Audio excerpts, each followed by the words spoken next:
Hola, ¿cómo están? Muy buenas tardes, bienvenidas, bienvenidos a Hoy es Noticia. Comienza el mes de abril y hoy además es una jornada especial porque la humanidad vuelve a acercarse a la Luna. Lo vamos a llevar en directo a eso de las 7 de la tarde con 20 minutos. Parte Artemis a una nueva misión espacial. Vamos a llevarles eso, pero también vamos a revisar todo lo que ha ocurrido hasta ahora en titulares. Críticas cruzadas entre la oposición y el gobierno luego que la Dirección de Presupuestos revelara que la administración anterior dejó activos líquidos por 3.617 millones de dólares a febrero de este año. La cifra es considerablemente mayor a la que había en diciembre de 2025, la que gatilló a mediados de marzo que el ministro de Hacienda acusara que le dejaron un fisco sin caja. Como una determinación correcta, calificaron en el oficialismo la decisión del gobierno de pausar la desvinculación de la directora del Servicio Nacional de la Mujer, Priscila Carrasco. Esto tras la recepción de una licencia médica debido al cáncer que padece. El Ministerio de la Mujer había justificado su salida por razones de confianza y gestión. La Corte Suprema confirmó la prisión preventiva para la ex jueza Ángela Vivanco, quien es investigada por los delitos de cohecho y lavado de activos. Los ministros del máximo tribunal descartaron así el recurso de amparo de la defensa de la ex magistrada, el que acusaba falta de fundamentaciones en las decisiones que tomó la Corte de Apelaciones de Santiago. Donald Trump aseguró que el nuevo presidente del régimen de Irán solicitó un alto al fuego. Sin embargo, el Ministerio de Asuntos Exteriores de dicho país negó la declaración del presidente de Estados Unidos, la cual calificaron de falsa e infundada. Lo cierto es que los dichos ocurren horas antes de que el mandatario entregue un nuevo discurso ante la nación.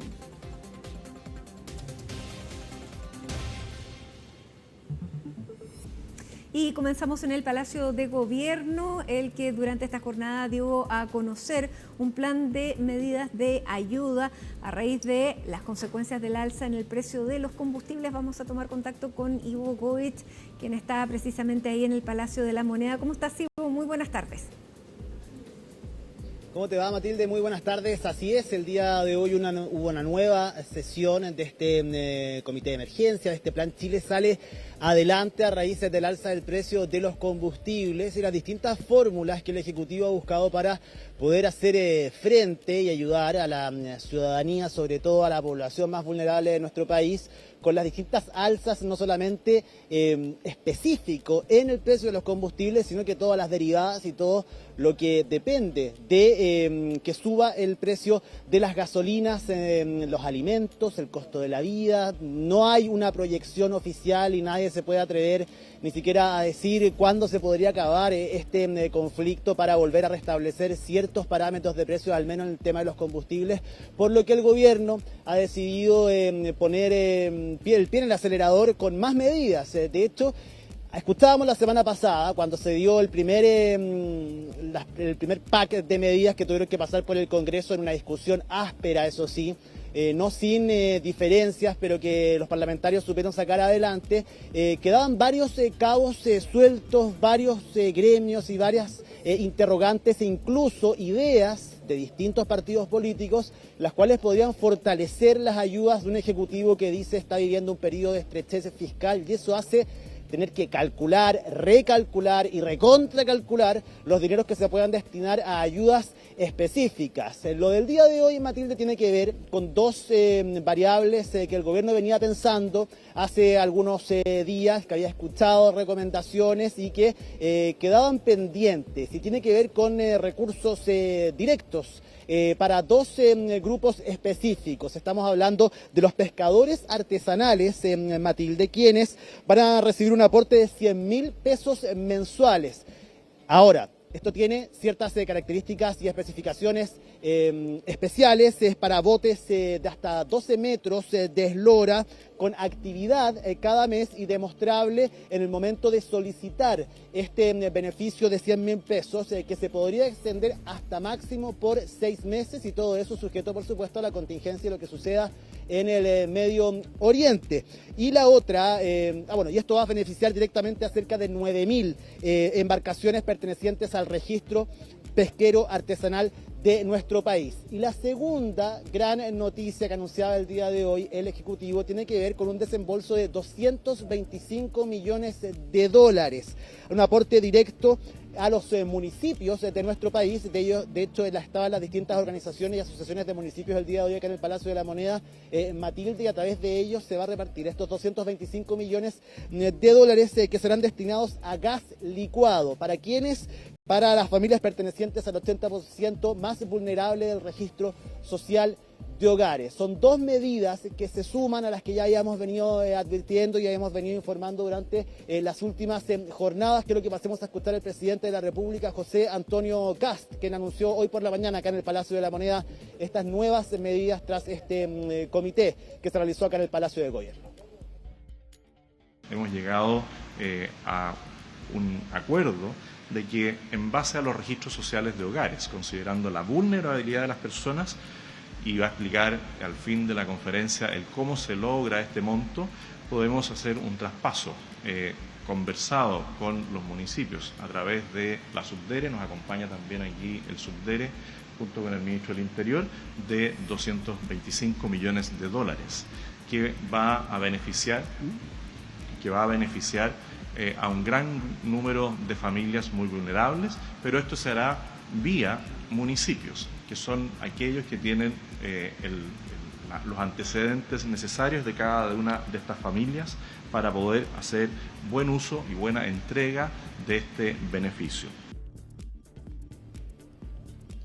Estas 12 medidas, Matilde, se suman a las que te decía, ya habíamos mencionado antes, y solo para hacer un pequeño repaso: el fondo para bajar el precio de la parafina y establecerlo en el mismo valor del verano, efectivamente, un aporte a los taxis, a los colectivos y también a los transportes escolares por 100.000 pesos mensuales por 6 meses, el congelamiento de la tarifa del sistema red acá en la región metropolitana, y también inyectar mayores aportes para que las regiones puedan también contener el precio en el alza del transporte, teniendo en cuenta cada una de sus particularidades en cada una de las regiones, el aumento en seguridad para los camiones y los puestos de descanso también, y las empresas que no pagan impuesto específico al combustible pagarán lo mismo, además de un incentivo a la electromovilidad a través del Banco Estado para poder hacer un recambio de los vehículos. Todo eso contemplado al menos en esta etapa como ayudas para la ciudadanía, para los más vulnerables, para hacer frente al invierno y también al alza del precio de los combustibles. Yo te decía que los alcaldes eran muy importantes, así lo calificó el presidente de la República, José Antonio Kast, porque son ellos finalmente quienes conocen las necesidades de cada uno de los territorios, teniendo en cuenta, como les decía, cada una de las particularidades que tienen cada una de las comunas en nuestro país, y es por eso que a través de ellos se va a ejecutar la entrega de estos 225 millones de dólares que se van a traducir en gas licuado para el 80% de las familias más vulnerables del registro social de hogares. Eso después hay que transformarlo en los balones de gas o en vales para poder comprar, y ahí se va a determinar según las necesidades efectivamente cuánto mensualmente podría alcanzar cada una de estas familias. Pasemos a escuchar a los alcaldes, a los representantes de las distintas asociaciones que vinieron hasta el Palacio de la Moneda. Rodrigo Contreras, el alcalde de Paine, y también Gustavo Lezandi, el alcalde de Zapallar, en representación de las distintas asociaciones rurales y también a nivel nacional. Cada familia va a tener la posibilidad a través de su municipio de tener y adquirir 2 balones de gas mensual, un beneficio directo a los chilenos a través de su municipio. Primero, es que considera a los municipios de Chile fundamental en su gestión. Segundo, no solo se preocupa, sino que el gobierno se ocupa de solucionar los problemas que estamos viviendo todos los chilenos de Arica a Magallanes. Tercero, 7,5 millones de familias van a tener una posibilidad concreta de una solución concreta con algo tan básico como es el gas en nuestro país. Para los municipios rurales esto viene a convertirse en un tanque de oxígeno en un momento muy complicado y lo agradecemos profundamente porque permitirá también poder focalizar esa ayuda en aquellas familias que más lo necesitan, tanto aquellos segmentos más vulnerables de las poblaciones rurales de nuestra comuna, pero también aquellas familias que están en el porcentaje más alto del registro social de hogares, llegando hasta aquellas familias que representan el 80%. Por lo tanto, esta ayuda que va a ir de manera directa, canalizada a través de los municipios, permitirá focalizar la ayuda y finalmente paliar algo que es tan importante en la temporada de invierno y que se transforma en un insumo fundamental en cada familia. Parte de quienes conforman este comité de emergencia del Plan Chile Sale Adelante, Matilde, lo conforma la ministra vocera Mara Cedini, Jorge Quirós, el ministro de Hacienda, también el ministro Luis de Grent de Transportes y Jimena Rincón, la ministra de Energía, junto a Claudio Alvarado, el ministro del Interior, lo encabeza el presidente de la República, por supuesto. Esta vez estaban invitadas las asociaciones de los distintos municipios a nivel nacional y también algunos subsecretarios, como por ejemplo el de la Subsecretaría de Desarrollo Regional. Quiero que pasemos a escuchar ahora a Jorge Quirós, quien en su estilo frontal, que ha causado más de alguna polémica en estas 3 semanas que se cumplen el día de hoy, desde que José Antonio Kast llega al Palacio de la Moneda como presidente de la República, explica por qué focalizar estos recursos, por qué apuntar a ciertos estratos de la población, por qué destinar esta cantidad de dinero, por qué hacerlo de esta forma también, pese a los cuestionamientos que recibió en la tramitación de los proyectos legislativos, pero también en las ayudas directas que ha entregado el Ejecutivo, que fueron anunciadas durante la jornada del día de hoy. Habló acá en el Palacio de la Moneda, no solamente de ese tema, van a estar conversando más adelante de otras materias de las cuales opinó de manera directa el actual ministro de Hacienda, y lo hizo también saliendo acá del Palacio de la Moneda, dirigiéndose hasta su ministerio. Pasemos a escuchar sus declaraciones del día de hoy. Son 7,5 millones de familias, aproximadamente 14 millones de personas de los 20 millones de habitantes. La clave de esto es que el gobierno focaliza, cuida los recursos y con esos recursos los focaliza. Todo el tema es no distribuir los recursos a todo el mundo, porque eso es muy caro y además no está focalizado. ¿Qué le diría a la clase media entonces, ministro? Ministro, a la clase media, que en general se ve más perjudicada. A ver, tenemos una política que ya le hemos dicho, que es todo el transporte público, Transantiago, y se está haciendo el mismo esfuerzo en regiones, no va a subir de aquí a fin de año. Esa es la respuesta. ¿Y cuándo va a haber una solución para las regiones? Porque las regiones ya están subiendo los pasajes, ministro. A ver, las regiones tienen un programa de beneficiarios del transporte público que va orientado a que no suban los precios y sea responsabilidad del ministro de Transporte vigilar eso. Las explicaciones del ministro de Hacienda, lo cierto es que entonces se suman 2 nuevas ayudas, en este caso aportes directos por parte del Ejecutivo a los pescadores artesanales con los botes de hasta 12 metros de eslore, que tienen que cumplir ciertas condiciones para poder recibir hasta por 6 meses estos 100.000 pesos mensuales, y también entonces este aporte directo de $225 millones para que los municipios también puedan repartir y hacerse cargo del tema del gas licuado, que también va a tener una alza. Se espera que hayan alzas en el precio de los combustibles durante las próximas semanas, que eso continúe de manera normal, no como lo vimos la última vez, sino que ya un poco más acotado a lo que se conocía, alzas un poco superiores a los 30 pesos efectivamente en los combustibles y también en el diésel. Evidentemente eso va a seguir causando malestar. El llamado que hacía el presidente es que la gente se quiera manifestar, que lo haga, pero de manera pacífica y sin entorpecer el normal desenvolvimiento de las rutinas de la mayoría de los ciudadanos que quieren ocupar el transporte público y también poder transitar por ciertas calles, pero evidentemente saben acá desde el Ejecutivo que no tienen cómo poder asegurar ni dar certidumbre acerca de cuándo se va a acabar esta crisis, esta guerra, y por ende también el alza de los combustibles y de los precios en general en nuestro país. Solo para finalizar, Matilde, el domingo por la tarde-noche, parte hasta Argentina el presidente José Antonio Kast, su primera gira internacional, respetando, podríamos decir, esta vieja tradición de que el primer viaje internacional de un presidente en ejercicio sea cruzando la cordillera hacia el territorio argentino, con la particularidad de la cercanía que tiene con el presidente de esa nación, Javier Milei, a quien visitó cuando fue presidente electo. Tendrán una jornada de trabajo el día lunes, así que estará el domingo por la tarde, noche, viajará desde Santiago hasta Buenos Aires y se mantendrá ahí hasta el lunes. Así que podría ser incluso 24 horas o menos en la estadía del presidente José Antonio Kast en Argentina, luego de Semana Santa, por supuesto. Bien, estaremos atentos a ello y a todo lo que se venga ya en los próximos días. Ha sido ajetreado el trabajo ahí en el Palacio de Gobierno, Ivo, así que te agradecemos este reporte y nos quedamos, por cierto, pendientes de cualquier novedad que esté sucediendo ahí en la sede del Ejecutivo. Que tengas una buena tarde. Chao, Ivo. Chao, Mati, que estés muy bien. Y en materia económica siguen las diferencias por lo que había en la llamada caja fiscal, porque durante esta jornada se ha revelado, más bien la tarde de ayer, la Dirección de Presupuesto reveló que la administración anterior dejó más de 3.600 millones de dólares en el mes de febrero.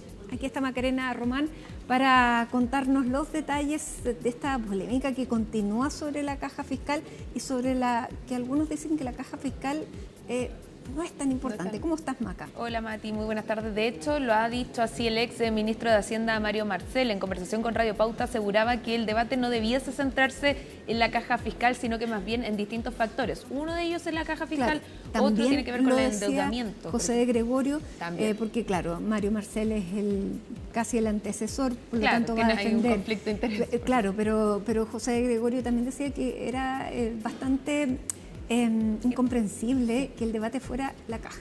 Por eso vamos a tratar de explicar en fácil, Mati, lo que significa la caja fiscal. La caja fiscal viene a ser como una línea de crédito, como uno tiene una línea de crédito, pero del Estado, ¿cierto? Y en ese sentido, y en eso se quisieron centrar al menos desde Hacienda. El ministro Jorge Quirós criticaba el hecho que en esta caja fiscal en diciembre el gobierno anterior dejó 46 millones de dólares. En ese sentido, esa cifra es mucho más baja si se compara con cómo se entregaron otros gobiernos a quienes lo sucedían. Por ejemplo, el gobierno del presidente Sebastián Piñera dejó en más de 4.000 millones de dólares, bien digo, la caja fiscal. En comparación, obviamente, es mucho menos lo que deja la administración del presidente Gabriel Boric. Sin embargo, lo que se conoce durante las últimas horas, y según información de la DIPRES, es que la caja fiscal en febrero de este año llegó a más de 3.600 millones de dólares. En ese sentido, también hay un aumento muy relevante entre diciembre y el mes de febrero, es decir, cuando llegan al gobierno la actual administración, ese era el monto que tenía esta caja fiscal. ¿Qué dice el ministro de Hacienda? Hay que comparar peras con peras y manzana con manzana, es decir, diciembre, cómo se le entrega o cómo se traspasa en el gobierno anterior a este gobierno, y si lo comparamos con Piñera y también con la entrega hacia Gabriel Boric.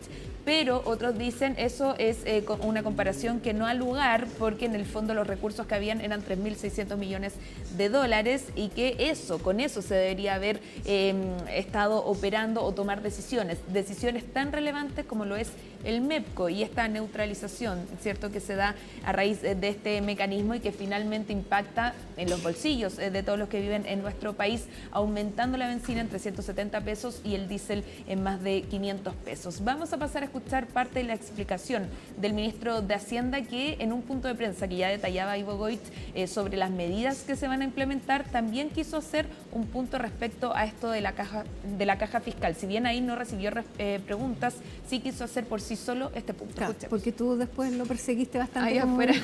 Pero claro, ahí explicó él en el Palacio de Gobierno con el micrófono. Llamó, de hecho, Mati, a no tapar el sol con un dedo. ¿Escuchemos? Vamos. No se puede tapar el sol con un dedo. No se puede tapar el sol con un dedo. Y cuando asumimos el 11 de marzo, teníamos una situación en que la deuda emitida, contando lo que se emitió de deuda a más de un año, más las letras emitidas pagaderas dentro del año, alcanzan ya un 40% de toda la deuda permitida en la ley de presupuesto, de todo el año. Eso era el 11 de marzo. Y es absolutamente irrelevante que en tal o cual fecha haya después habido tal o cual plata después de ese endeudamiento que ocurrió en los primeros meses del año. Hay que comparar peras con peras y manzanas con manzanas, y ni las cifras, ni los números, ni las citas pueden servirse y ocuparse al amaño de quien opina. Otro de los puntos, Mati, de quienes dicen sobre la administración anterior que no han querido dar entrevistas, algunas exautoridades, tiene relación también con el nivel de endeudamiento, porque dicen, el gobierno del presidente Gabriel Boric recibió el Estado con un endeudamiento del 57%.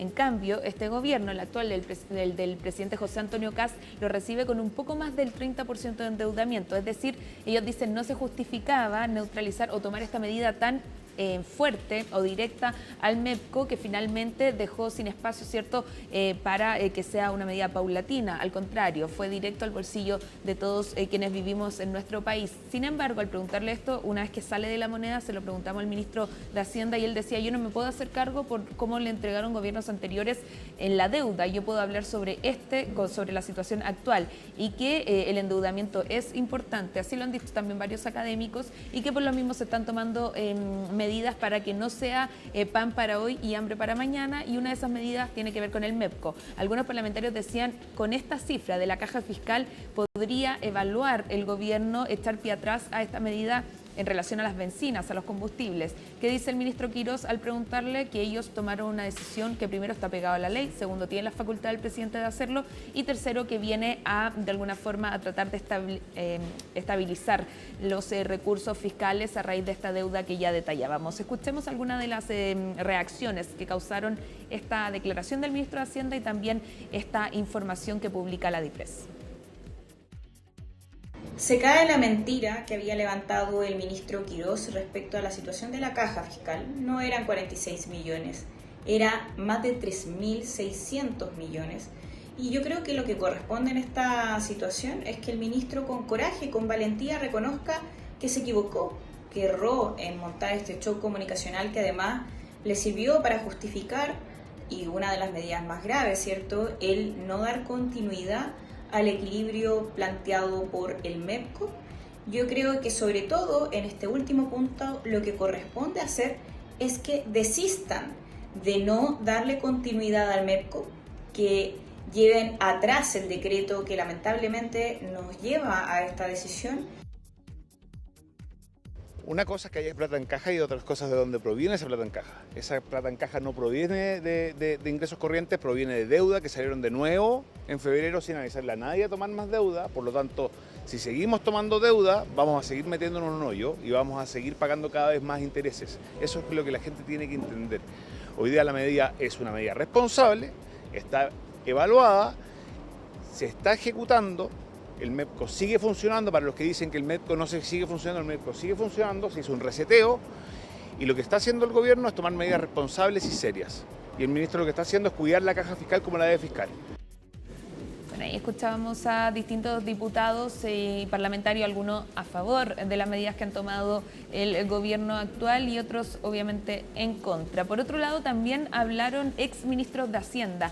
Ignacio Briones, que no necesariamente ha estado apegado a las medidas, ¿cierto?, o ha respaldado las medidas del gobierno, sí hizo un punto sobre la labor del ministro Quirós. Decía, lo cierto es que él tiene razón en decir que no se puede seguir endeudando al país o hay que tener una cierta cuidado, ¿cierto?, respecto a este endeudamiento a raíz de que eso podría ser mucho más caro a medida que pasa el tiempo, porque los intereses y porque en general lo mejor es no estar endeudado. Mientras otros ministros como Mario Marcel en conversación con Radio Pauta hablaba sobre la irrelevancia o quizás la no tanta relevancia que tiene la caja fiscal y también hacía un punto. Decía lo del MEPCO, quizás para otras personas hubiera sido mejor hacerlo de forma paulatina, que no ascendieran los montos tan fuertemente como lo vimos, pero decía depende de cómo uno ve el rol del Estado, ¿cierto? Algunos lo ven como un rol más benefactor, otros como más bien alguien que está viendo desde el palco, podríamos decir, lo que pasa en materia económica.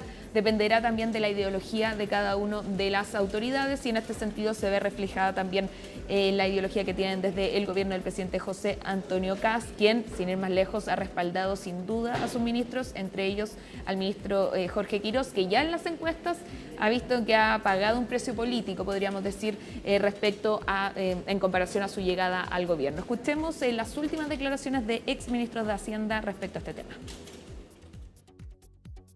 Mire, el decano de la Facultad de Economía y Negocio, expresidente del Banco Central, exministro José Gregorio, hace varios días atrás dijo esta es una discusión totalmente irrelevante. Si vamos a hablar de finanzas públicas, hablemos de presupuesto. No hablemos de caja. De la misma manera en que en una empresa, nadie evalúa una empresa por la caja que tiene. Porque además si una empresa tiene mucho efectivo, tiene mucha plata en la cuenta corriente, está perdiendo plata. Sí, María Marcel, pero es importante en la medida que es finalmente con lo que un gobierno puede desplegar o no su programa de gobierno. No depende de la caja. No depende de la caja.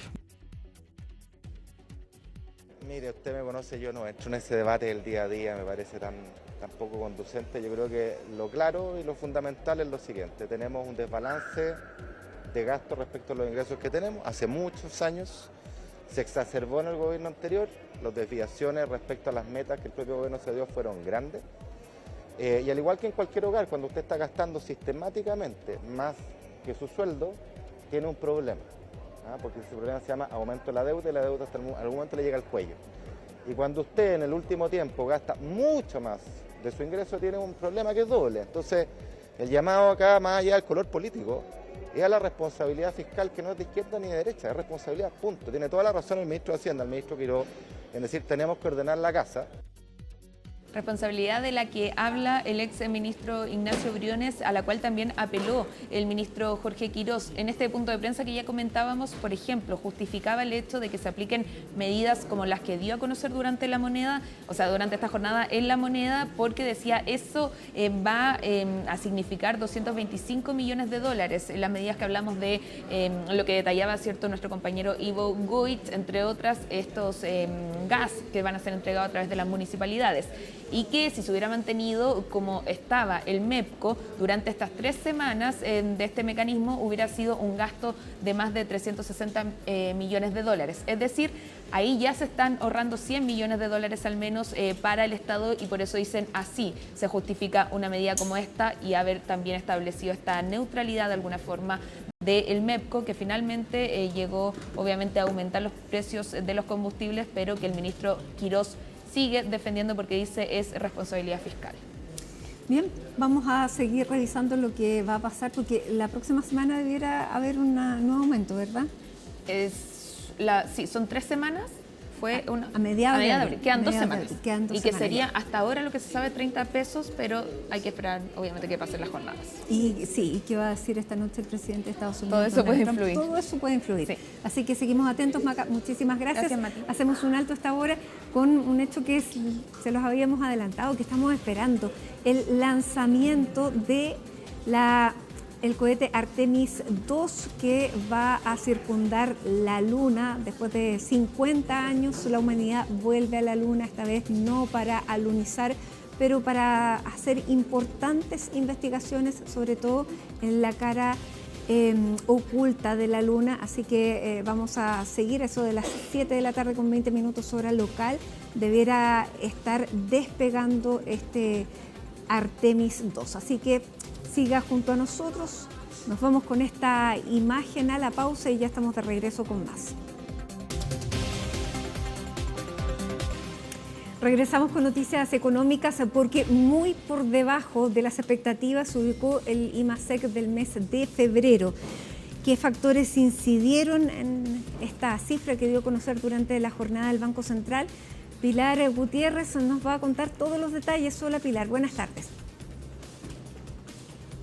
Hola Mati, ¿cómo estás? Muy buenas tardes. Claro, una negativa noticia para la actividad económica de febrero, que tuvo una caída de 0,13%, y un dato que también generó mucha sorpresa en los distintos analistas, economistas, que estaban esperando más bien un alza para el segundo mes del año en la actividad económica. En el peor de los casos, algunos tenían una estimación de que no iba a haber variaciones, que iba a ser un IMASEC de 0%, pero nadie daba por descontado este retroceso, entonces, como decíamos, de 0,3% en la actividad económica del segundo mes del año.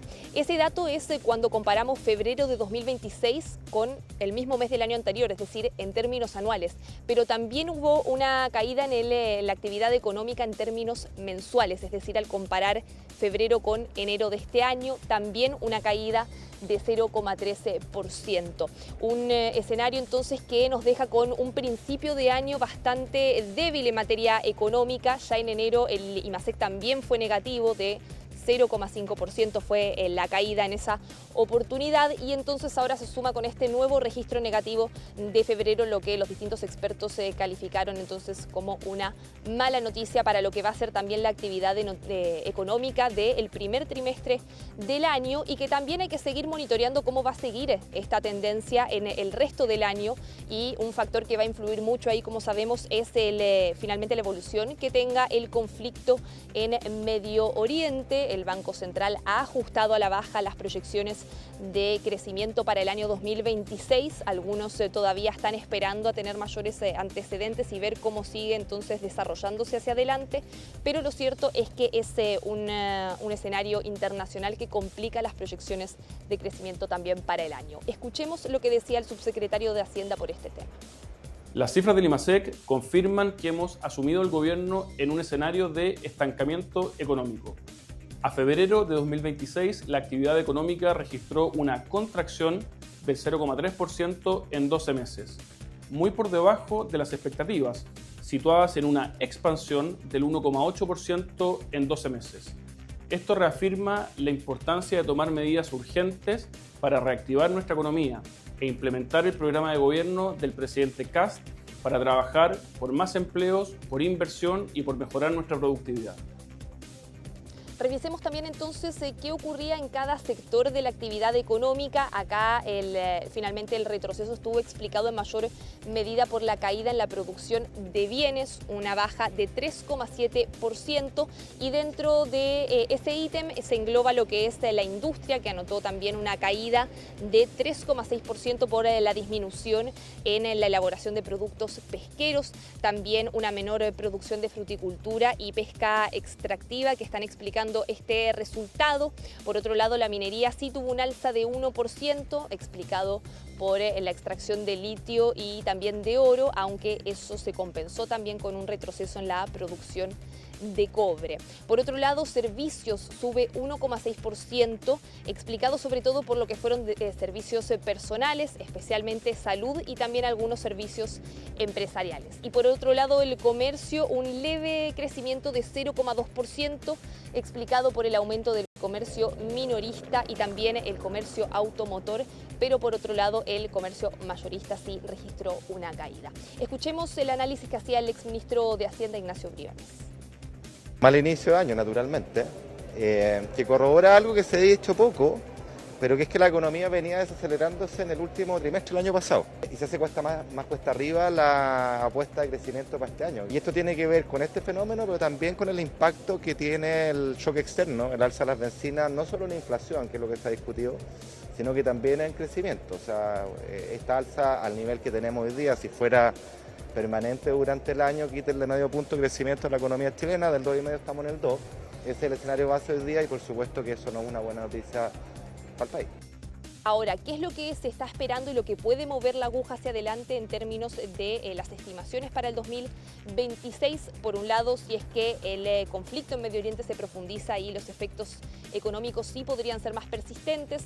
Si finaliza dentro de las próximas semanas, ahí los efectos serían finalmente más acotados. Pero hay otros factores que también, dicen los economistas, van a tener una incidencia sobre la estimación de crecimiento del año. Por ejemplo, mencionan el recorte del gasto fiscal que está previsto para 2026 por parte del Ejecutivo. Eso genera menor inversión pública y tiene un impacto entonces sobre los niveles de actividad. Y también dicen puede haber por el otro lado un impacto positivo de medidas que buscan acelerar la inversión que está impulsando el gobierno también de José Antonio Kast. Sabemos que ahí, por ejemplo, para los primeros 90 días está esta propuesta que busca destrabar cerca de 16.000 millones de dólares de grandes proyectos de inversión. Dependiendo del alcance que tengan finalmente en la práctica esas medidas, eso podría generar entonces un mayor espacio de crecimiento para el año. Pero hay bastante consenso en que va a ser el conflicto en Medio Oriente lo que marque entonces la tónica para el resto del 2026. Escuchemos también lo que nos decían desde Fintual y Clape SUSE. Febrero marcó otro mes de decepción respecto a las cifras del IMASEC. Y en una mirada más amplia, febrero extiende una racha de 10 meses de estancamiento en la actividad económica. Esto es un reflejo de un sector industrial frágil y de un desempeño particularmente débil en la minería. Y lo más probable es que en marzo también volvamos a ver una contracción. Y así el primer trimestre del año se perfila para ser un trimestre bastante débil y cerrar con incluso un crecimiento negativo. En nuestro último informe revisamos a la baja el rango de crecimiento para este año a un intervalo que va de 1,75 a 2,75. Es decir, incorporamos la posibilidad de que la economía crezca menos de 2% este año. El inicio de año fue muy débil, como estamos viendo en la cifra de actividad económica. A eso uno le suma el shock externo, cuyos efectos todavía no están en las cifras, más el ajuste fiscal. La verdad es que la economía se queda con bien pocos motores, excepto, como digo, que la inversión tenga una aceleración producto de medidas administrativas que tome el Ejecutivo. Algunas de las proyecciones de crecimiento entonces que se tienen para este año 2026. Habrá que esperar también a ver cómo sigue evolucionando la situación en Medio Oriente. Lo cierto es que por ahora lo que vemos es que este registro negativo del IMASEC de febrero, un descenso de 0,3%, se une también a la caída que vimos durante el mes de enero y da cuenta que ya el primer trimestre del año va a cerrar de forma más débil en términos económicos. Bien, muchísimas gracias por estos datos, esta información, Pilar Gutiérrez, a esta hora de la tarde.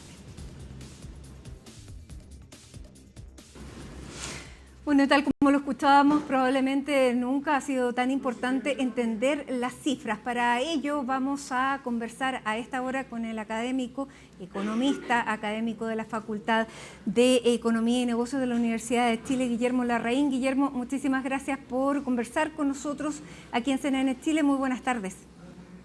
Un gusto, Matilde, un gusto estar aquí en CNN con todos ustedes. Primero partamos por la noticia de hoy día, Guillermo, un IMASEC negativo, 0,3% negativo, cuando el mercado esperaba incluso un alza del 1,7%. ¿Qué es lo que pasó? ¿Qué podemos leer del IMASEC del mes de febrero? Mira, es evidentemente una mala noticia porque además fue antes en realidad de la guerra y de los efectos contractivos que la guerra tiene sobre una economía como la chilena. Antes de que se empezara a reducir el comercio, antes que subiera el precio de los combustibles. Entonces creo que el detalle de qué fue lo que pasó a nivel sectorial, entiendo que no hay gran novedad respecto de los números anteriores. Y yo solo quisiera destacar de eso, Matilde, es que la economía no está en una situación bullante, lo sabíamos, eso fue un tema de campaña, ¿no es cierto? Todas las campañas más o menos dijeron lo mismo. Pero también creo que hay que tomar, no es solo que no está en una situación bullante, sino que además creo que tiene una vulnerabilidad importante y que de alguna forma tenemos que ser capaces de entender dónde están esas vulnerabilidades. ¿Y cuáles son esos puntos? Me parece que, claro, exactamente. Yo creo que para ir entrando un poco a los temas que han sido materia del debate de las últimas semanas. Yo creo que acá hay un tema de que en principio este es un gobierno que cuenta con el apoyo empresarial, en principio un gobierno que más o menos está contando con que va a haber un repunte en la inversión, pero los inversionistas también son personas que tienen que justificar, ¿no es cierto?, las inversiones que hacen, que tienen que obtener una rentabilidad por las inversiones que hacen, y eso en parte puede tener que ver con su alineación ideológica eventualmente con el gobierno, pero es más allá. Los cálculos son cálculos que necesitan que haya estabilidad social, que necesitan que haya cohesión social, que necesitan que haya avances en un montón de materias, y por lo tanto creo que el gobierno tiene que ser delicado en el trato de las cosas que afectan justamente la estabilidad social, la cohesión, para poder viabilizar de alguna forma una agenda que creo que goza, creo no ser particularmente optimista al respecto, pero creo que goza del respeto del empresariado. Pero se requiere más que el solo respeto. Se requiere más que el solo respeto y probablemente las inversiones se detengan esperando, por ejemplo, las consecuencias que traiga no solamente la guerra, sino que cómo Chile afrontó el alza en el precio de los combustibles. ¿Cuándo debiéramos comenzar a ver esos efectos ya sobre la población y sobre la economía? Porque esto trae una cadena de efectos. Y me imagino que los inversionistas están esperando ver también esos efectos para poder tomar esas decisiones. O sea, mira, hay una máxima, creo yo, que en economía más o menos estamos todos de acuerdo. Hay otras cosas que estamos en mucho desacuerdo, pero creo que en esta estamos bastante de acuerdo. Y es que la incertidumbre es sumamente mala para la economía. Y desgraciadamente estamos sometidos a un régimen de incertidumbre máxima, no por responsabilidad nuestra, digamos, ni de este gobierno ni del anterior, sino que por las razones norteamericanas que sabemos. Acá se ha iniciado una guerra que no contó con el apoyo de una buena parte, de la mayor parte en realidad de los países desarrollados, una guerra que se agrega a otra guerra previa que también era ilegal, de invasión de Ucrania por parte de Rusia.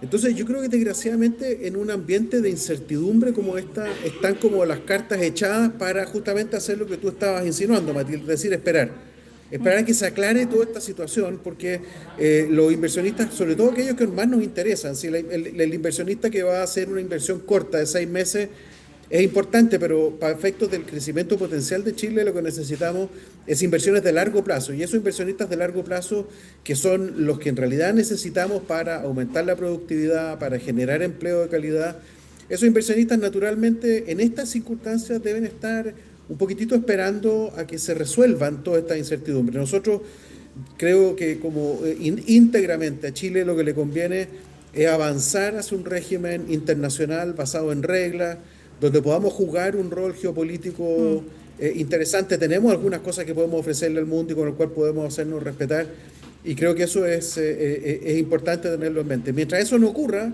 efectivamente, y es muy difícil tu pregunta, Matilde, porque me encantaría poder decirte que a partir de mayo, del 23 de mayo va a estar todo bien, y la verdad es que no tengo cómo asegurar algo como eso.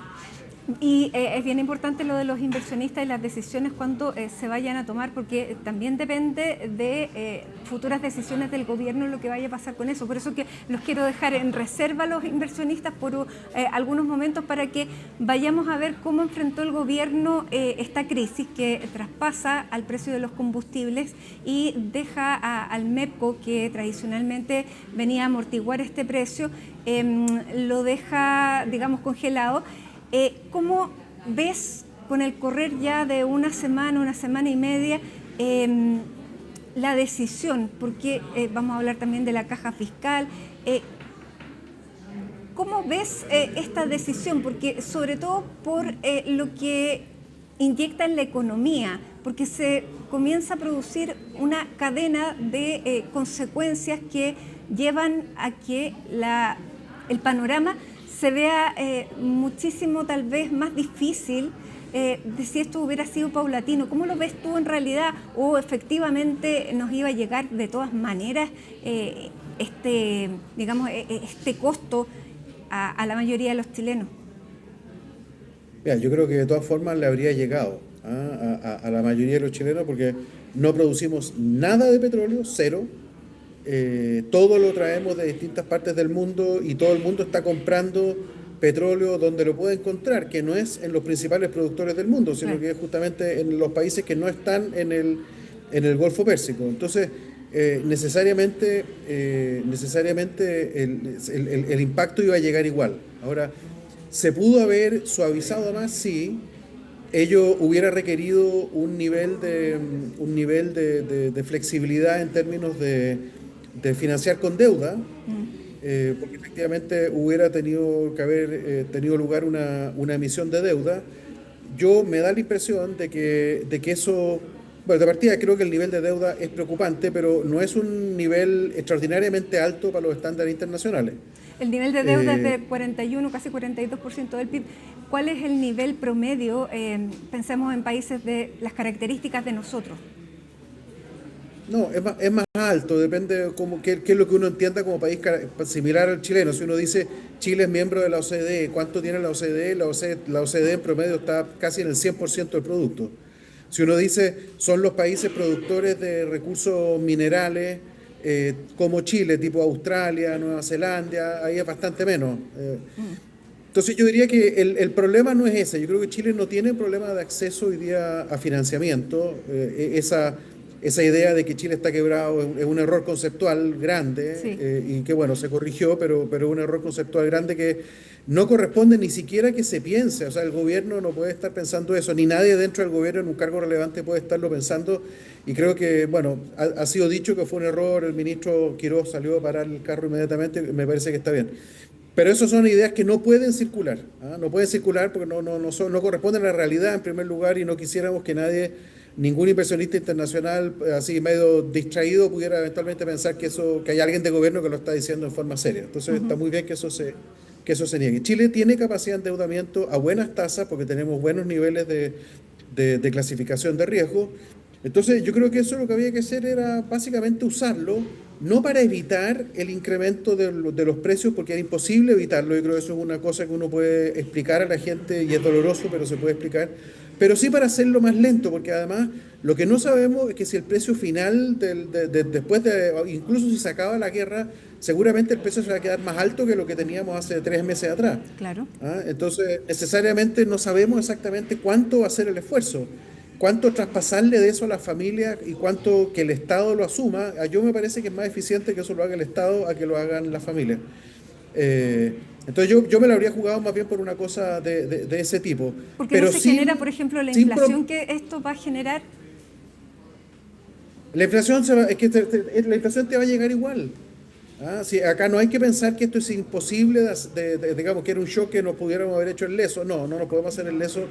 Pero lo que sí pudo haber hecho de alguna forma el gobierno es haber alargado un poco el efecto, quizás a la espera de anuncios como el que a lo mejor se hacen hoy día. Supuestamente hoy día el presidente Trump va a anunciar algo que la gente supone que es el fin de la guerra. ¿Quién sabe? No se sabe, porque la incertidumbre es muy grande en este caso. Pero capaz que ocurra eso, y entonces a lo mejor en ese caso le hubiéramos generado un estrés financiero a la familia más grande que el que correspondía. Pero yo creo que es importante que sepamos que este tipo de shocks, desgraciadamente, no tienen forma de ser evitados. Tienen que ser traspasados. Lo que se ha transmitido también por parte del gobierno es que no había otra alternativa para Chile. ¿Estás de acuerdo? No, yo creo que había una alternativa de mayor transición. Eso lo escribí hoy día en mi columna en La Tercera. Creo que el ajuste fiscal también, que es importante que ocurra. Yo también estoy de acuerdo con que tiene que ocurrir, pero se puede hacer de una forma distinta, se puede hacer más lento, puede ser una combinación de recortes de gasto para este año, que es una parte del problema, y una segunda parte del problema es la elaboración del presupuesto del próximo año, donde uno puede pensar que el gasto puede crecer más lento. Es bien distinto anunciarle a todo el mundo que el próximo año el crecimiento va a ser más bajo del gasto fiscal, a un presupuesto que ya está establecido y con planes que ya han sido establecidos y con servicios que cuentan con una cierta cantidad de recursos para hacer proyectos que eran importantes, recortárselo. Es más traumático eso. Entonces yo creo que acá también se puede pensar en el ajuste fiscal de una forma un poco distinta, con más tiempo, con menos premura, con menos urgencia, pero con persistencia. Yo creo que eso Chile se merece una cosa como esa. Sí. ¿Menos rigidez? Claro. Ahora, sí, creo que el gobierno, si es que ha usado la estrategia que usó, tiene que tener más claridad para que entendamos todos por qué se está haciendo esto. Porque lo que dice el gobierno es que porque no había plata, y ahí vamos a ir ahora al tema de la caja. Pero antes de eso te quería preguntar si efectivamente esto técnicamente es impecable, como se ha dicho, o el rol de la política pública también entra en una discusión donde lo que estás viendo son las finanzas de un país. Mira, qué bueno que menciones eso de las finanzas del país, porque acá se hace con mucha frecuencia la comparación con el presupuesto familiar. Y eso, claro, la gente lo entiende, pero es un error conceptual también. El Estado no es una familia, tampoco son un montón de familias. Todas las familias, lo que nos pasa a todos, ¿no es cierto?, son familias que tienen un ciclo. El Estado tiene un ciclo mucho más grande, en principio no tiene fin. El Estado de Chile va a seguir va a seguir existiendo mucho más allá de todas las familias que hoy día contribuyen al financiamiento del Estado. Entonces, el Estado no es un conjunto de familias, esa figura es equivocada. Y cuando uno lo piensa entonces como algo distinto de la familia, te empiezan a aparecer márgenes de acción que son más grandes, que no son infinitos, pero son más grandes que los que se han dicho. Y yo creo que eso permite un margen de flexibilidad un poco mayor. Solo quizás me gustaría decir que estas cosas que estoy mencionando como alternativas requieren, por supuesto, un grado de coherencia de coherencia, de disciplina parlamentaria que desgraciadamente no tenemos. Y acá creo que parte del Parlamento es importante que se den cuenta que parte del problema son ellos mismos. O sea, si es que uno quisiera tener una política fiscal más flexible, y yo acá puedo entender quizás alguna de las estrategias que puede estar siguiendo el gobierno, se requiere un nivel de disciplina fiscal que hoy día no existe. Pero sí me parece que la disciplina fiscal se echa a perder con este tipo de eventos, porque ahora hemos visto que empezaron a aparecer gente que está diciendo que nuevamente un quinto retiro, sexto, séptimo, octavo, ya no sé cuál, y que empiezan a hablar de IFE y que empiezan a hablar de un montón de cosas que forman parte, yo diría, de la agudización del conflicto parlamentario que genera una política que pudo haber sido más flexible, claro, y más convocatoria. Este es el costo del que yo te preguntaba. ¿Este costo puede ser mayor que lo que se ahorraron con el MEPCO? Puede ser, o sea, si se te desordena aún más la política de lo que ya está, puede que, claro, uno pudiera terminar en una situación más compleja como esa. Ahora, la respuesta que ha venido del gobierno es que ellos quieren ser responsables, entendiendo que no quieren emitir más deuda. Y lo segundo es porque no había plata y no había caja. Y por favor te quiero pedir que nos expliques qué significa esta caja fiscal, si es necesariamente comparable de diciembre a diciembre del último año del gobierno anterior al entrante, si esa medición es la que efectivamente hay que hacer y cuánto importa la caja. La liquidez, el acceso a liquidez para financiar el gasto es importante siempre, pero precisamente porque el Estado no es una familia, es que tiene fuentes de financiamiento que son mayores. Yo diría que con las tasas que conocemos, con el nivel de riesgo país que tiene Chile, siempre es posible recurrir a deuda. Yo creo que eso es una cuestión que es importante. Entonces, el argumento de la caja a mí no me hace demasiado sentido en esa dimensión. Adicionalmente, ayer justamente la Dirección de Presupuesto liberó un documento que son los activos y pasivos del Tesoro Público, y donde se informa que al mes de febrero, finales de febrero, la caja justamente eran del orden de los 3.600 millones de dólares. Entonces, claro, la caja que originalmente se mencionó del orden de los 42 era la caja a finales de diciembre, pero hoy día a finales de febrero era 3.600 millones de dólares. Entonces, y ahí la respuesta del ministro Quirós es que hay que comparar peras con peras y manzanas con manzanas, y por lo tanto hay que compararla con el mismo mes de los 4 años anteriores, que es el último año del gobierno saliente. Sí, la verdad es que no tengo ese número, porque lo que publicó la DIPRED... Claro, ahí no es donde era del orden de 3.000, entre 3.000 y 4.000, que eran muchísimo más de los 42 millones que encontraron en caja. Por lo tanto, esa es la comparación. Pero es necesariamente comparable y es tan importante lo que haya encontrado en esa caja, pensando en que es un país. O sea, siempre en la medida que el Estado se pueda funcionar sin deuda es mejor. Entonces, evidentemente que si es que hay caja disponible para poder financiar un esfuerzo particular de gasto que no estaba comprometido, es preferible eso a la deuda. En ese sentido, lo que pasa yo estoy de acuerdo. Por un lado, Guillermo, está esta definición del gobierno que dejaron una caja vacía, que no se pueden comparar las cajas del mes de febrero con las de diciembre, y por otro lado, y no quiero citar a Mario Marcel, porque efectivamente es justo el antecesor o el antecesor literalmente era Grau, pero es el que llevó durante mucho tiempo el Ministerio de Hacienda. Pero sí quiero citar a José de Gregorio, que dice que es absurda la discusión sobre la caja. ¿Es absurda o no? Es absurda en el sentido que te acabo de decir. Es decir, que el Estado tiene una capacidad de maniobra que excede un problema puntual de caja que pueda tener. El Estado de Chile es solvente, eso no lo olvidemos, el Estado de Chile es solvente. Y como es solvente, entonces cualquier problema de caja que tenga, en cualquier momento del tiempo simplemente lo puede financiar o con endeudamiento local o con endeudamiento internacional. Tenemos ahorro local que permite financiar esa deuda. Si es que el Estado emite deuda, hay compañías de seguro, hay FPs que se la van a comprar, así que eso no es problema.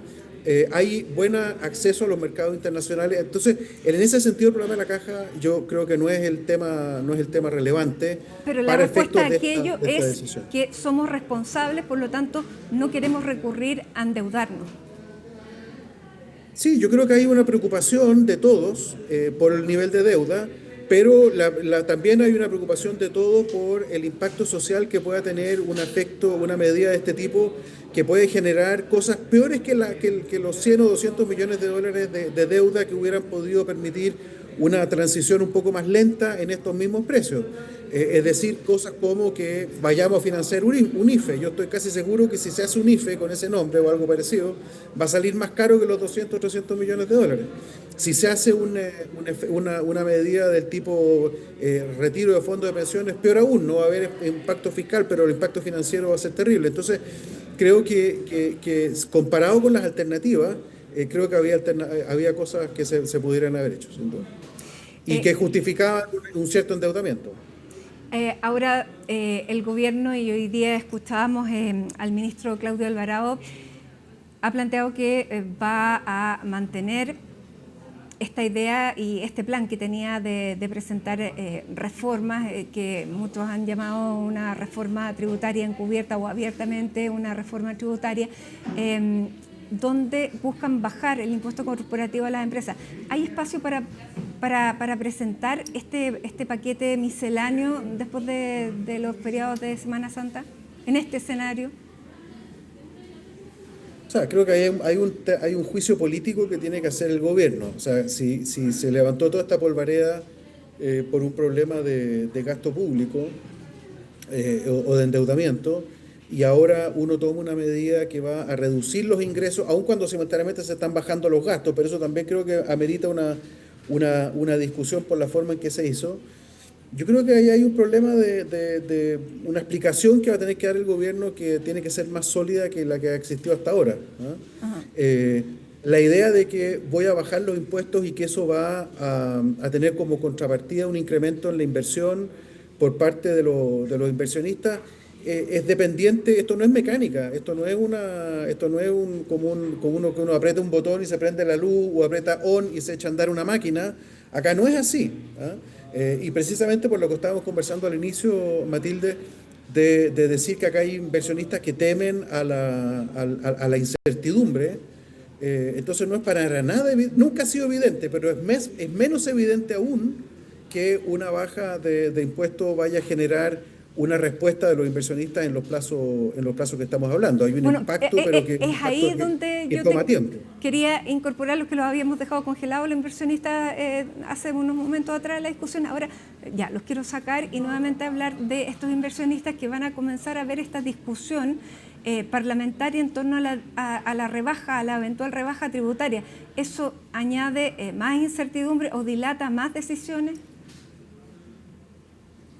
Depende cómo se haga. Acá en algún minuto se anunció, ¿no es cierto?, algunas cosas que podían bajar ciertos impuestos, y eso pudiera tener, el caso de las ventas de la vivienda, el IVA a la segunda vivienda, que eso congeló el mercado inmobiliario. Bueno, eso se puede corregir simplemente anunciando que tiene que ver con las transacciones hechas, por ejemplo, retroactivamente un par de meses, una cosa así. Uno lo puede de alguna forma corregir. Creo que eso no es problemático.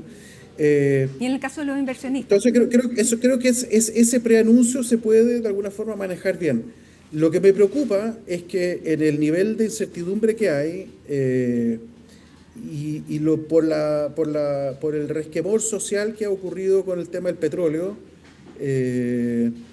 me temo que eso puede generar que las empresas digan: estupendo que me bajen los impuestos y voy a invertir inmediatamente, se me aclaren ciertas incertidumbres, como por ejemplo la cuestión internacional, el término de la guerra, la contención más o menos definitiva de los efectos inflacionarios de este shock, cosas como esas. Entonces, me parece que es posible que haya una respuesta del mundo de los inversionistas que sea más lenta que la que sabemos que ocurriría de todas formas, que es lenta. O sea, la reducción de impuestos y el efecto sobre la inversión y sobre el empleo y sobre los salarios es una cuestión que toma muchos trimestres, ¿no? Entonces no es tan evidente que lo vayamos a ver en el corto plazo, y por lo tanto en el corto plazo eso puede tener un efecto sobre el gasto público, sobre el déficit fiscal, que no es necesariamente positivo, ¿eh? Puede que se aumente. Entonces creo que en estas condiciones hay que tener mucho cuidado con eso. Ya, porque eso es en estas condiciones, porque probablemente hasta que explotara esta guerra podía tener un razonamiento entendible la rebaja al impuesto corporativo, porque sabemos que Chile lo tiene muchísimo más alto que el promedio de la OCDE, y esa discusión entonces era esperable darse. Y formó parte del programa de gobierno que los chilenos votaron, digamos, mayoritariamente el año pasado. Así que creo que en eso nadie puede sorprenderse de que esto forme parte de la agenda. Uno como técnico, más bien, lo que puede acompañar a ese debate es diciéndole ojo con los tiempos, ojo con la forma, ojo con las cosas que uno puede opinar desde el punto de vista más bien técnico, pero de que esa era la agenda, era súper clara que esa era la agenda. Claro, sin duda. Ahora, la próxima semana debiéramos entonces esperar que se presentara este proyecto de ley misceláneo. Si se pudiera pensar en cómo hacer mejor las cosas desde el punto de vista tanto comunicacional, lenguaje, tiempos, ¿qué, si fueras tú el ministro de Hacienda, qué sería lo más aconsejable? Mira, yo no me quiero poner en los pantalones del ministro de Hacienda, porque siempre es un cargo muy complejo. Yo me tocó asesorar muy de cerca al ministro Ninat, un poco más de lejos al ministro Izaguirre siendo ministro de Hacienda, al ministro Velasco siendo ministro de Hacienda. Entonces la verdad que creo que es un trabajo sumamente complejo.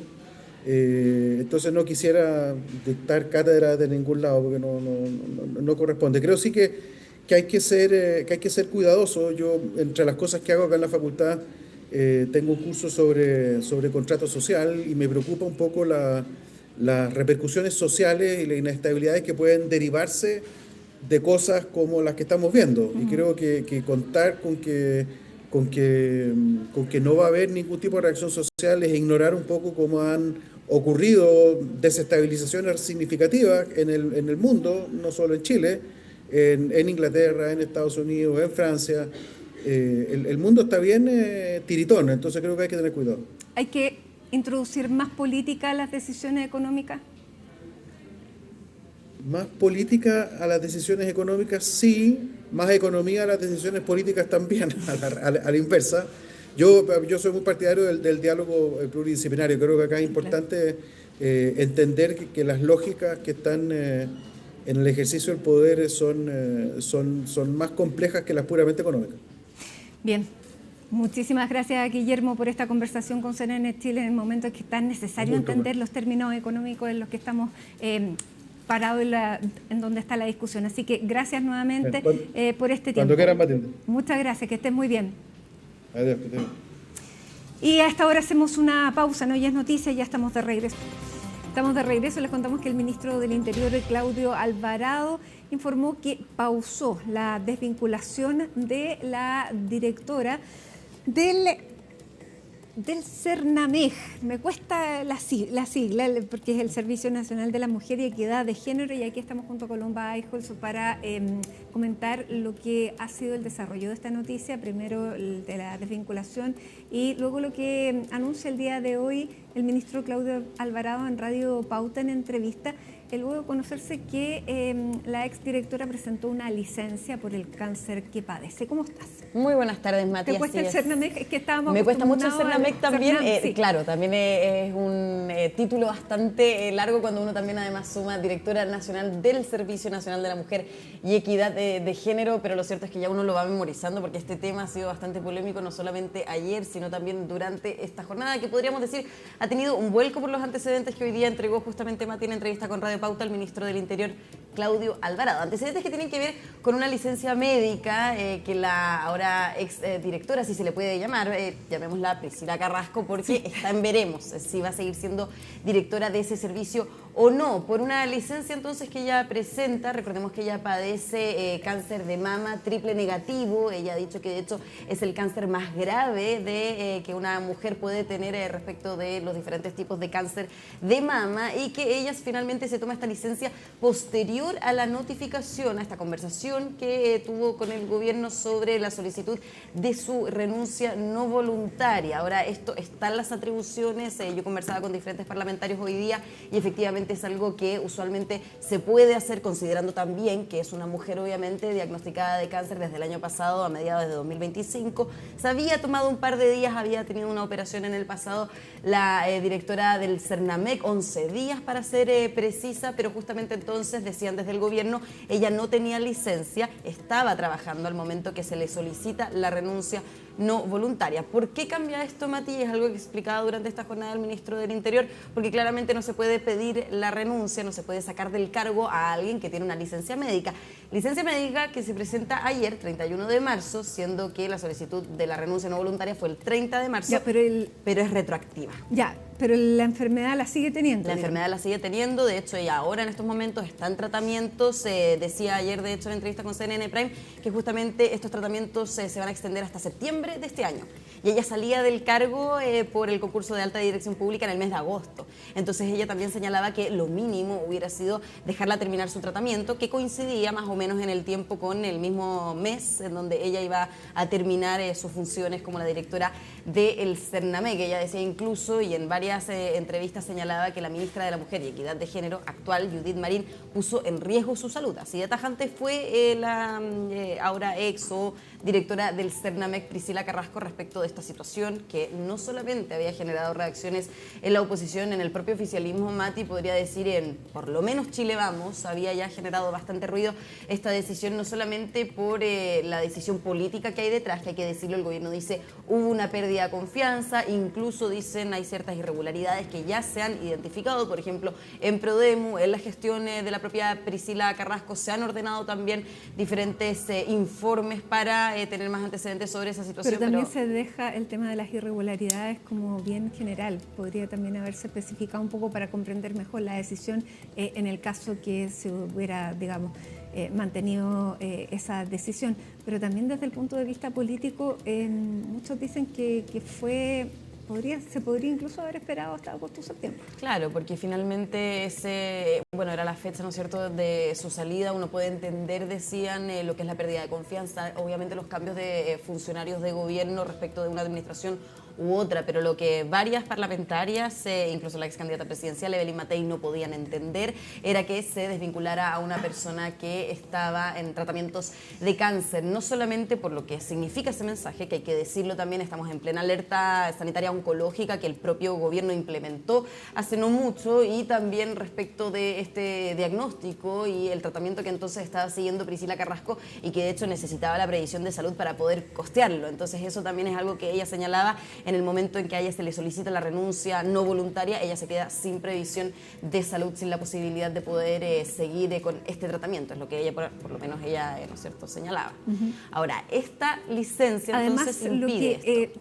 Y eso también es tal vez importante que quede claro si efectivamente fue así o no, que ella había explicitado esta situación de su enfermedad a las nuevas autoridades. Sí, a la ministra de la Mujer y a la subsecretaria, de hecho, lo hizo en la reunión de traspaso, una reunión que había durado 3 horas y en donde ella comunica este diagnóstico de cáncer. Incluso también había habido una conversación respecto de esta materia, pero al momento, claro, de que ella es llamada al Palacio de la Moneda este 30 de marzo, finalmente no estuvo entre las razones, entre la conversación. Dijo que fue una conversación que duró aproximadamente 10 minutos, que según señaló Priscila Carrasco, no se le ofreció ningún tipo de ayuda, simplemente se le desvinculó, se le solicitó esta renuncia, como se dice, no voluntaria. Hoy, Mati, justamente en Radio Pauta, el ministro del Interior, Claudio Alvarado, explicó un poco más esta situación y también este antecedente que aparece durante la jornada de ayer, ya posterior a que todos conociéramos sobre su desvinculación. Así que pasemos a revisar esas explicaciones que entregó el ministro del Interior.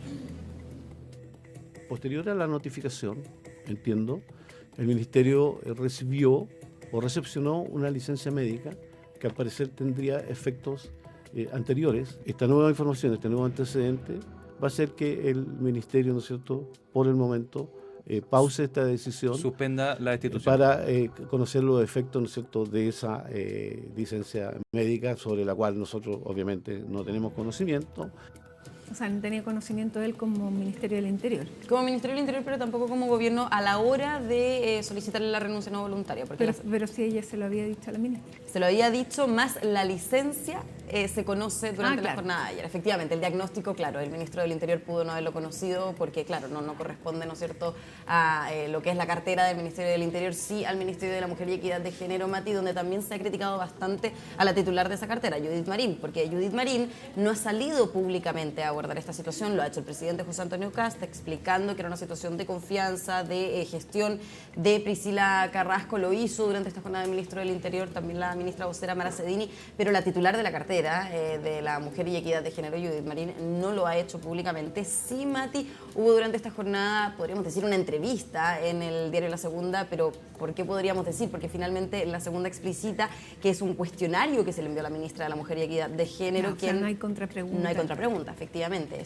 Las preguntas, obviamente, que se hacen desde el Ministerio de la Mujer respecto de esta situación, que en reiteradas ocasiones dicen no había otra opción que, siguiendo la línea que ha implementado el gobierno respecto de la institucionalidad, la buena gestión, había que entonces remover a aquellas personas cuyas gestiones eran por lo menos cuestionadas por parte de la actual administración. Y obviamente, si es que se hace un mea culpa, le consultaba al diario La Segunda a la ministra de la Mujer y Equidad de Género, reiteran que era necesario y que en el momento, por lo menos cuando se ejerce y se solicita esta renuncia no voluntaria, no estaban en conocimiento de esta licencia médica que fue horas después presentada por parte de Priscila Carrasco. Esto ya, y la decisión del gobierno de poner en pausa su remoción, generó ya cuestionamientos por parte de diferentes parlamentarias de la oposición, quienes apuntan a una improvisación por parte del gobierno. Dicen que no es primera vez que el gobierno toma una decisión y luego se retracta. Recordemos que también esta semana se dio a conocer que el Ministerio de Seguridad Pública no va a tener un recorte presupuestario del 3%, pese a que lo habían anunciado hace una semana. Entonces hacían alusión las parlamentarias a esa improvisación y también a una falta de empatía respecto de la situación de Priscila Carrasco. Así que vamos a pasar a revisar una de esas declaraciones que teníamos por parte de las parlamentarias de oposición. Esta es una nueva improvisación más del gobierno y le hacemos un llamado a que deje de jugar con el futuro de los chilenos y chilenas. Ellos están administrando el Estado de Chile y hoy el ministro no puede salir a dar explicaciones a que esto es una decisión retroactiva. Se sabía por parte del empleador que esta funcionaria estaba batallando contra un cáncer. Claro, eso efectivamente, sí tenía conocimiento sobre su diagnóstico, que como decía fue a mediados de 2025 en el caso de Priscila Carrasco. Bueno, tenía conocimiento el Ministerio de la Mujer y Equidad de Género, y eso es lo que finalmente ha generado molestia, no solamente como veíamos en las declaraciones de la diputada Serrano, sino también en el propio oficialismo, donde diferentes liderazgos de Chile Vamos han respaldado y han empatizado con la situación de Priscila Carrasco y han criticado también por lo que significa entregar este mensaje político en plena alerta sanitaria oncológica, mientras que desde el Partido Republicano, lo cierto, han sido tajantes en señalar que en estos momentos se está llevando adelante una auditoría total de las diferentes carteras que conforman la administración del presidente José Antonio Kast respecto de la administración del expresidente Gabriel Boric. Y es por eso que también parlamentarios del Partido Republicano señalan que todavía hay que esperar los resultados de esa auditoría para obviamente poder conocer en profundidad aquellos cuestionamientos que habían hacia la gestión de Priscila Carrasco, la directora del Cernamec. Así que vamos a pasar a revisar también esas diferencias que se han generado en el oficialismo y que por supuesto han generado incomodidad en la moneda respecto de aquellas parlamentarias que han criticado la decisión que tomó finalmente el Poder Ejecutivo. Así que revisemos esas declaraciones. Efectivamente fue presentada posterior a la solicitud de renuncia, pero todo el mundo sabe que esas licencias de cáncer son retroactivas. Ahora, teníamos una persona que estaba con cáncer, que su ADP terminaba en agosto. Tenemos un gobierno que hace un tema importantísimo con este tema de la alerta sanitaria. Efectivamente, yo creo que se podría haber esperado y le hubiéramos evitado este problema al presidente Kast, que no hay lugar donde le están preguntando sobre esta materia. El gobierno pasado fue experto en esta materia, de decir una cosa y después hacer otra. Lo importante es que al final se termine haciendo lo correcto. Entiendo que la decisión tomada por el gobierno responde a que la directora del Cernamec tomó licencia luego de que se hiciera público su caso, incluyendo algunos antecedentes que podrían revelar gravísimos problemas de gestión financiera por parte de su dirección, que yo espero que sean resueltas por la auditoría que solicitó el presidente Kast. Bueno, ahí está entonces ese argumento que entregan desde el Partido Republicano respecto de los resultados que puede arrojar esta auditoría que se está haciendo por parte del gobierno. Hay que recordar también que queda en el puesto de la dirección del Cernamec Felipe Díaz, quien era el subdirector de este servicio. Queda como director entonces subrogante, que también ha generado polémica porque es, si bien fue nombrado en el gobierno del presidente Gabriel Boric en 2022, es cercano al Frente Amplio, es también yerno de la actual ministra de Energía, Jimena Rincón. Ahora, desde el gobierno han descartado que esto sea polémico porque efectivamente no es una decisión que tome el Poder Ejecutivo, nombrar a Felipe Díaz ahora como el director subrogante de este servicio, sino que eso establece la ley. Obviamente, si es que la directora de un servicio se ausenta, en este caso por una licencia médica, corresponde entonces que la subrogancia la asuma el subdirector, en este caso del Cernamec. Ahora, respecto de lo que sucederá en el futuro con Priscila Carrasco, porque obviamente va a ser una licencia que todavía no sabemos por cuánto se va a extender y si esto también va a retrasar el concurso de alta dirección pública que se estipula puede hacer aproximadamente en agosto o septiembre, cuando Priscila Carrasco salía de ese cargo. No se ha sabido la decisión del Poder Ejecutivo. Sí, de todas maneras, señalan desde el gobierno que posiblemente lo que ocurra es que una vez que finalice la licencia médica de Priscila Carrasco se ejecute esta remoción, esta entonces solicitud de renuncia no voluntaria. Se le preguntó de todas maneras directamente a la ministra vocera Mara Cedini, así que veamos cuál fue la respuesta de la Secretaría de Estado. Nosotros empatizamos con la situación humana que se está viviendo, pero también para nosotros es muy importante el rol que tiene Cernamec.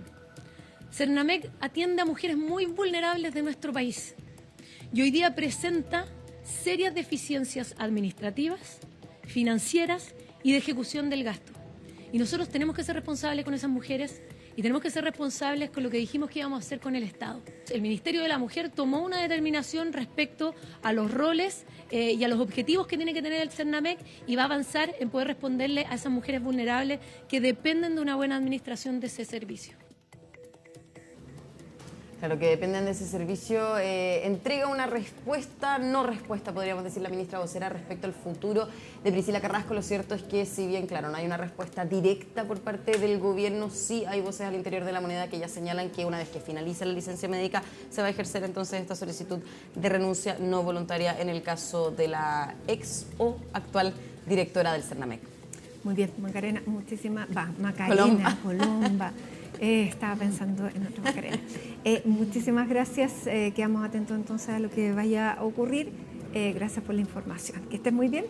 Y nosotros a esta hora vamos a seguir con los temas de la jornada porque la Corte Suprema rechazó el recurso de amparo de Ángela Vivanco para cambiar su medida cautelar de prisión preventiva. Todos los detalles los vamos a revisar junto a Juan Cristóbal Chato. Hola, Juan Cristóbal.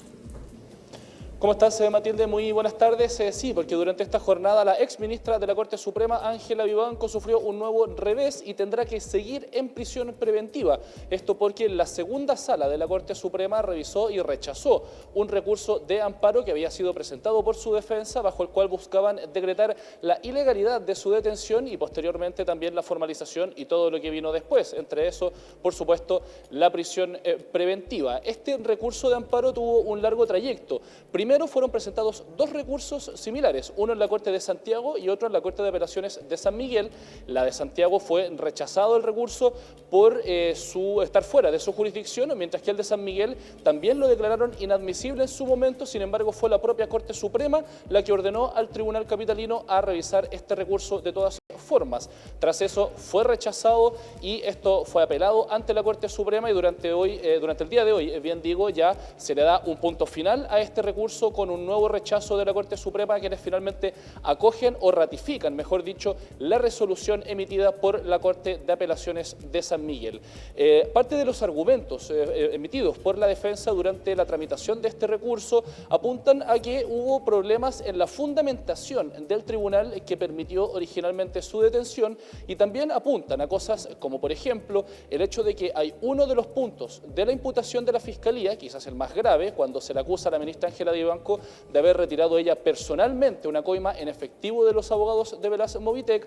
Ese hecho no estaba incluido en la querella de capítulos que permitió formalizar a Ángela Vivanco con medidas cautelares. Sin embargo, sí fue sopesado al momento de dejarla en prisión preventiva, ya que se sumó a la imputación original de los hechos. Parte de las críticas precisamente que esbozaron a el trámite o el trayecto que ha tenido esta causa judicial desde la defensa de Ángela Vivanco.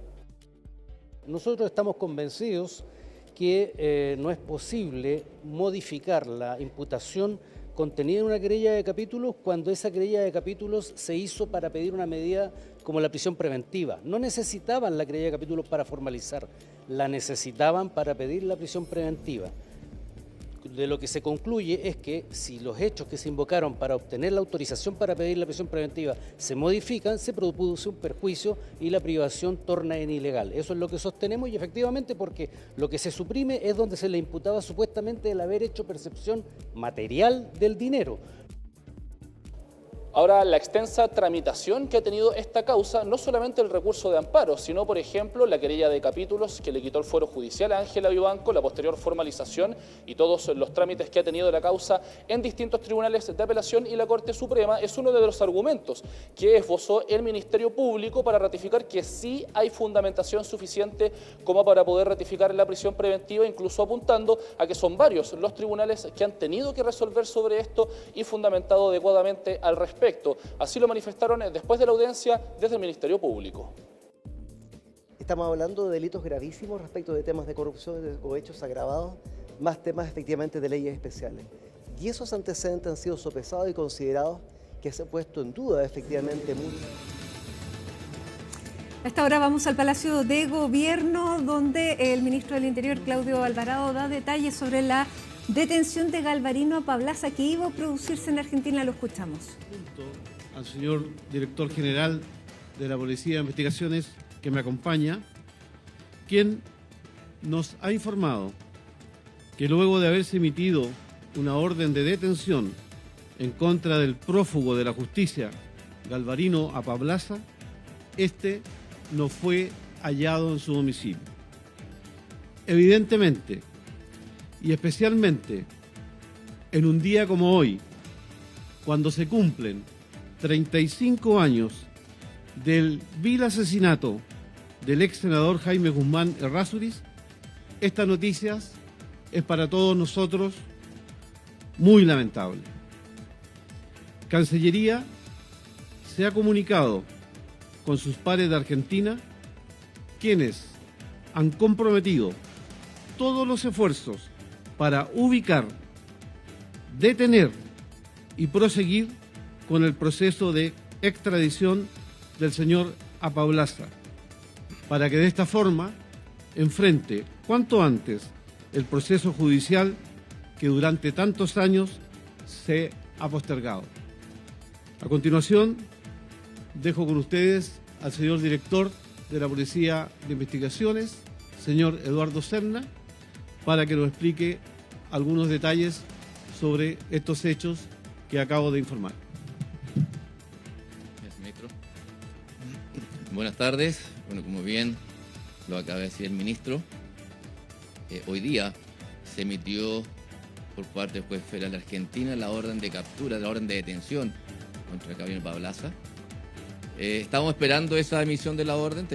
Las coordinaciones están entre la Policía de Investigaciones de Chile y la Policía Federal Argentina, tanto a nivel de sus respectivos máximas autoridades, quien habla con el jefe de la policía, don Alejandro Rolé, y también a través de nuestra OCN Interpol, para poder articular y gestionar. Esto es algo que se estaba preparando desde que Gabriel Pablaza perdió la condición de refugiado y se estaba a la espera de la emisión de la orden respectiva. Estaban las coordinaciones, estaban las comunicaciones y el cruce de información. Lamentablemente hoy día no se pudo materializar su detención, pero seguimos trabajando con la Policía Federal Argentina, colocando todos nuestros esfuerzos, colaborando desde Chile, en articulación permanente, en comunicación continua, en conversaciones permanentes y cruzando información para poder articular, lograr y materializar la detención y generar la extradición respectiva. Tenemos también articulados los medios logísticos para traerlo a Chile, así que solo vamos a redoblar los esfuerzos, colocar lo mejor de nosotros, todas las comunicaciones, todas las coordinaciones y toda la información disponible para en el tiempo más breve posible materializar la detención del prófugo de la justicia, Galvarino Pablaza. Muchas gracias. Muchas gracias. Son entonces las palabras del ministro del Interior y el director de la Policía de Investigaciones que dan cuenta efectivamente que a la hora de ir a detener a Galvarino Pablaza, prófugo de la justicia por el crimen del ex senador Jaime Guzmán, precisamente en el día en que se cumplen 35 años de su asesinato, no fue encontrado. Las autoridades y la policía argentina están desplegadas y prestando toda la colaboración para poder dar con su paradero.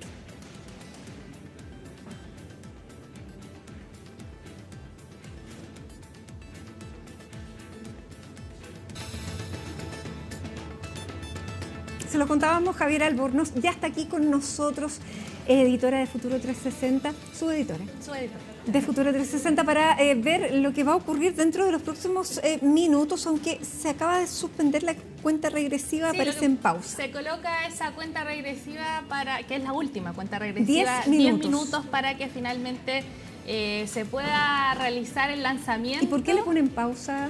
Es para tener el tiempo exacto, para tener el tiempo exacto desde de ahora en adelante. Este es el último periodo para comenzar el conteo final hacia el lanzamiento. Un lanzamiento que había tenido algunas problemillas en el camino con uno de los sistemas de software. De hecho, lo alcanzaron a solucionar hace aproximadamente una hora más o menos los ingenieros, un problema con el hardware, que era un sistema, particularmente en el sistema de terminación del vuelo, que en el caso de que la nave de vuelta tuviese algún inconveniente, con esto pueden hacer solucionar este problema, y de hecho es bien duro lo que podría pasar porque afortunadamente se solucionó, pero en el caso de que si es que se desviaba el cohete podía tener un aterrizaje complejo en alguna parte, y al solucionarlo, si es que llegase a ocurrir, las personas desde acá de la Tierra pueden destruir este cohete si es que llegase a haber algún problema. Pero ahí estamos a la espera entonces de que inicie el conteo final. La última información que se publicó hace 20 minutos aproximadamente desde la NASA, dicen que ya están todas las operaciones en marcha, está todo completamente configurado. Y ya ahora la cuenta regresiva, que está por ahora detenida hasta que comience ya la última etapa, está a cargo del equipo de control del lanzamiento. Bueno, es lo que vemos en la punta, porque esto mide 90 metros de alto, ¿no es cierto? Claro, mide 98, que son... 98, como la Estatua de la Libertad, más grande.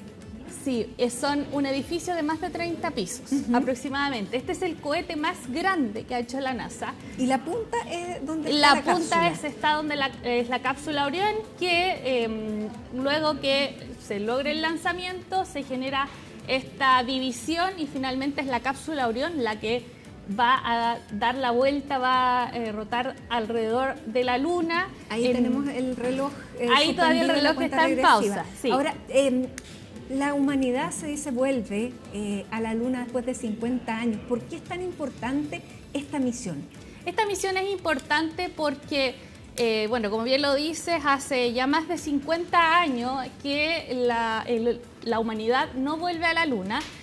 Y sobre todo es importante porque no será solo el regreso, sino que será el mantenerse en la Luna, porque lo que pretenden a propósito de la misión Artemis es poder establecer una base lunar en la Luna para ahí en adelante abrir las posibilidades de nuevos viajes, sobre todo a Marte, que es una de los objetivos que tiene la NASA. Y esta es una misión que también se enmarca también en una disputa que se está dando de alguna manera entre Estados Unidos y China, que es el otro país que tiene ya una carrera bien desarrollada, claro. Que tiene una carrera bien desarrollada para llegar a la Luna. Sin embargo, ellos pretenden que sea en el 2030. En el caso de Estados Unidos, a través de la NASA, han establecido que sea, ojalá, antes del 2028, 2027, 2028, y de ahí en adelante, una vez que se logre pisar la Luna, poder volver con otras misiones para establecer ya una base lunar que permita que la Luna se transforme en una especie de estación que le permita en los siguientes años poder que las naves lleguen acá y puedan desde la Luna utilizar los recursos como combustible. ¿Por qué?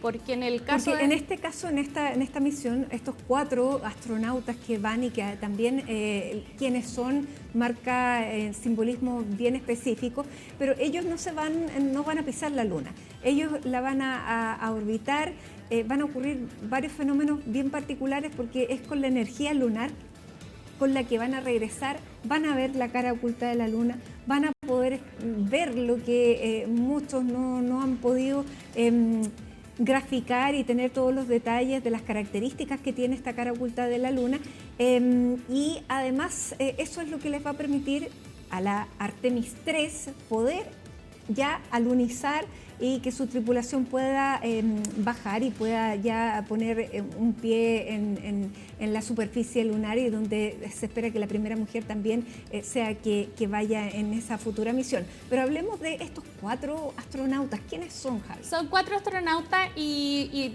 la tripulación tiene varios simbolismos. Bien, tú lo decías, es la primera mujer. De hecho, es la mujer, en este caso la astronauta Christina Koch, es la persona que más experiencia tiene en el espacio, casi un año en comparación a los otros integrantes de la tripulación que han estado alrededor de 6 meses. Pero estamos con el comandante, es el Reid Wiseman, que tiene 50 años, es estadounidense.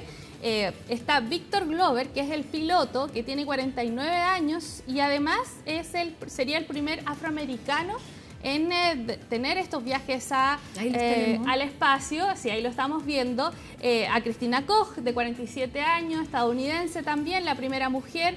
Además que tiene varios récords también, a ser la mujer con más tiempo continuo en el espacio. ¿Por qué usan estos trajes naranjas? También tenía una razón especial. Por el color, para distinguirlos en el espacio y también para distinguirlos en el mar. El color para...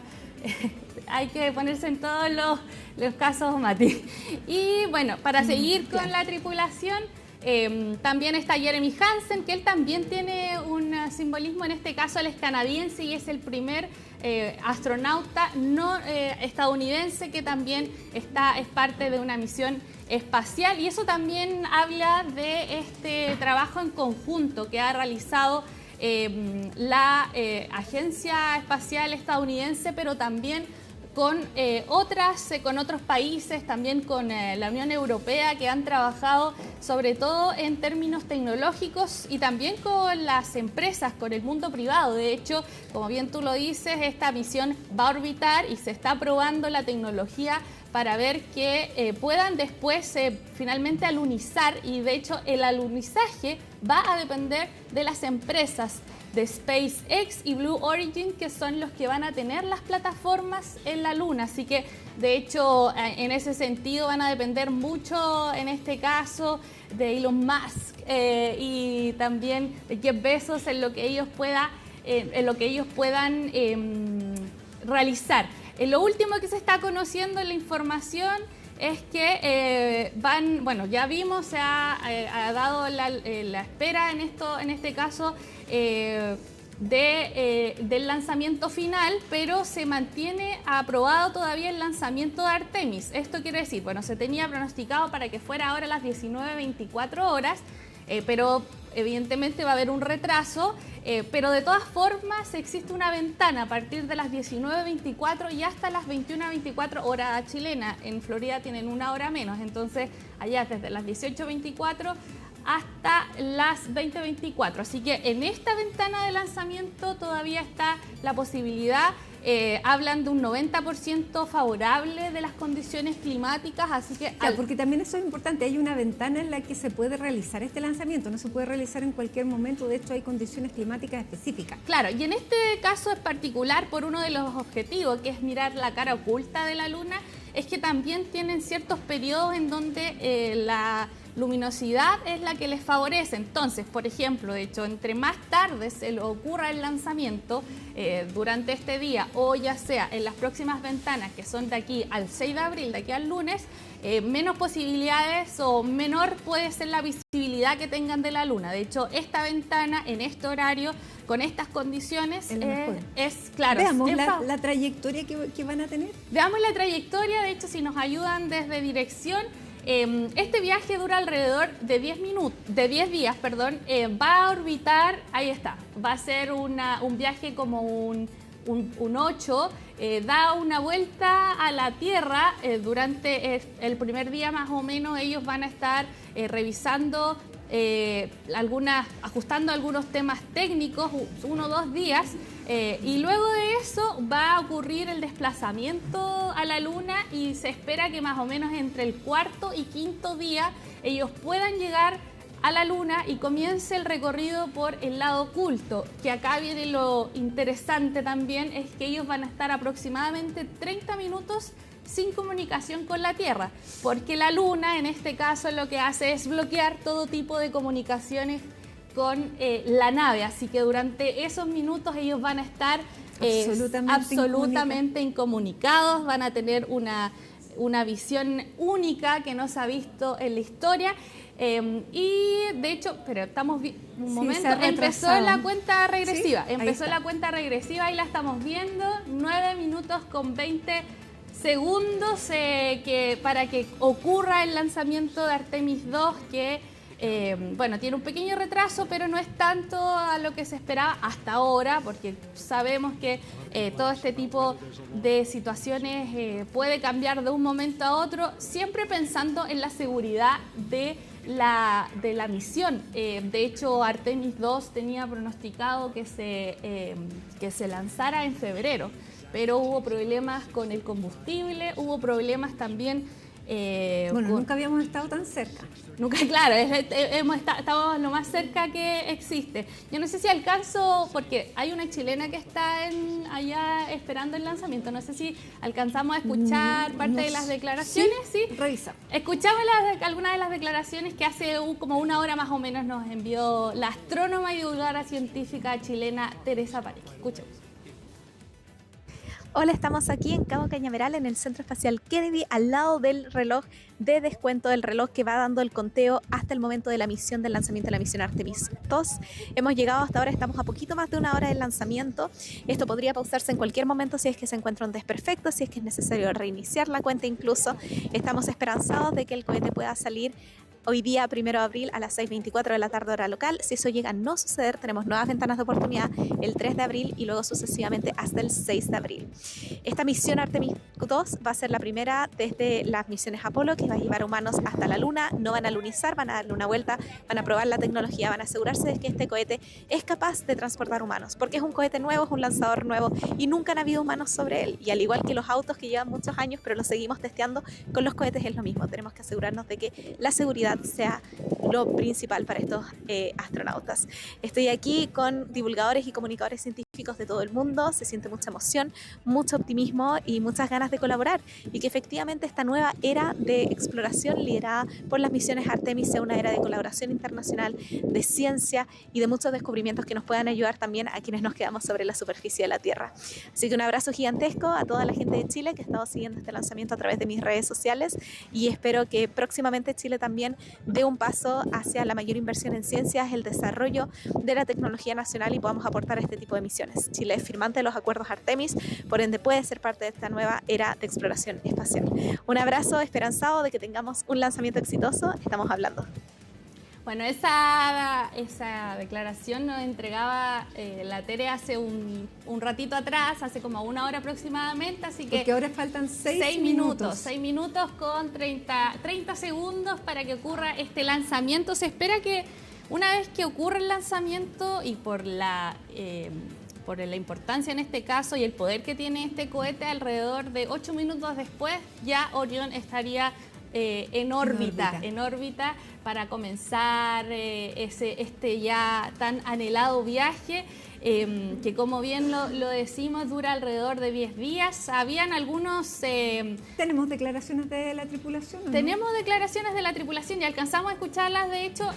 Bueno, estas declaraciones las dieron ayer porque durante toda esta jornada ahí hubo preparación, pero podemos escuchar parte de lo que decía el piloto, Victor Grover, que en este caso es el primer afroamericano que estaría en el espacio. A ver si lo podemos pasar a escuchar mientras esperamos, que ya quedan casi 5 minutos para que ya finalmente ocurra este lanzamiento de Artemis 2.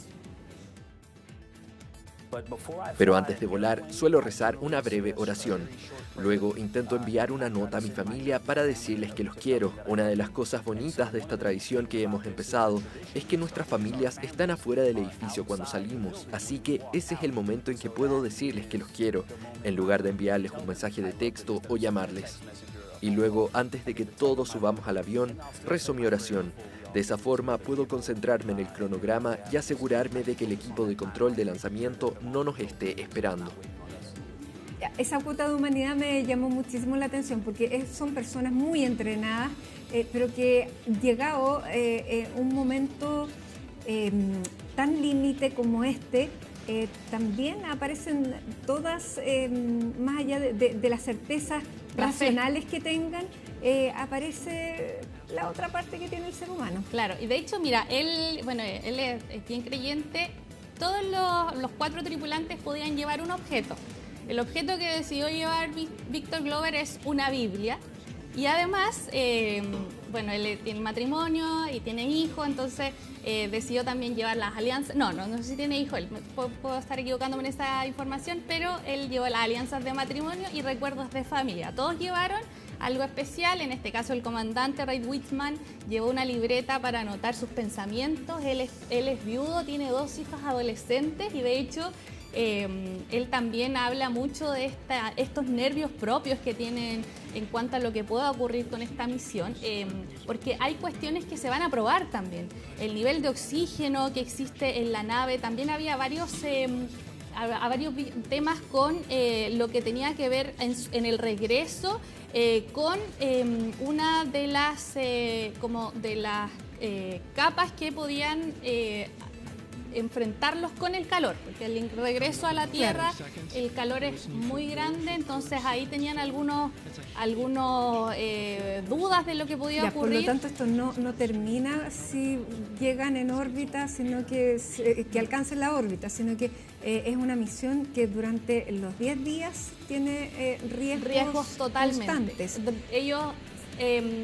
Ellos van a mantener, las primeras horas, 24 horas, van a estar revisando todos los sistemas de seguridad un dato que que lo habías comentado tú y no lo profundizamos, pero claro, cuando estén dando la vuelta por la Luna, después el impulso es sin combustible, se utiliza un impulso natural en este caso, que es a través de el sistema gravitacional, y eso los impulsa de vuelta, y ellos cada cierto tiempo van a ir prendiendo los motores para ir ajustando su dirección. Y por supuesto la vuelta, y como bien te decía, había algunos problemas o había algunas dudas con el escudo térmico para la vuelta.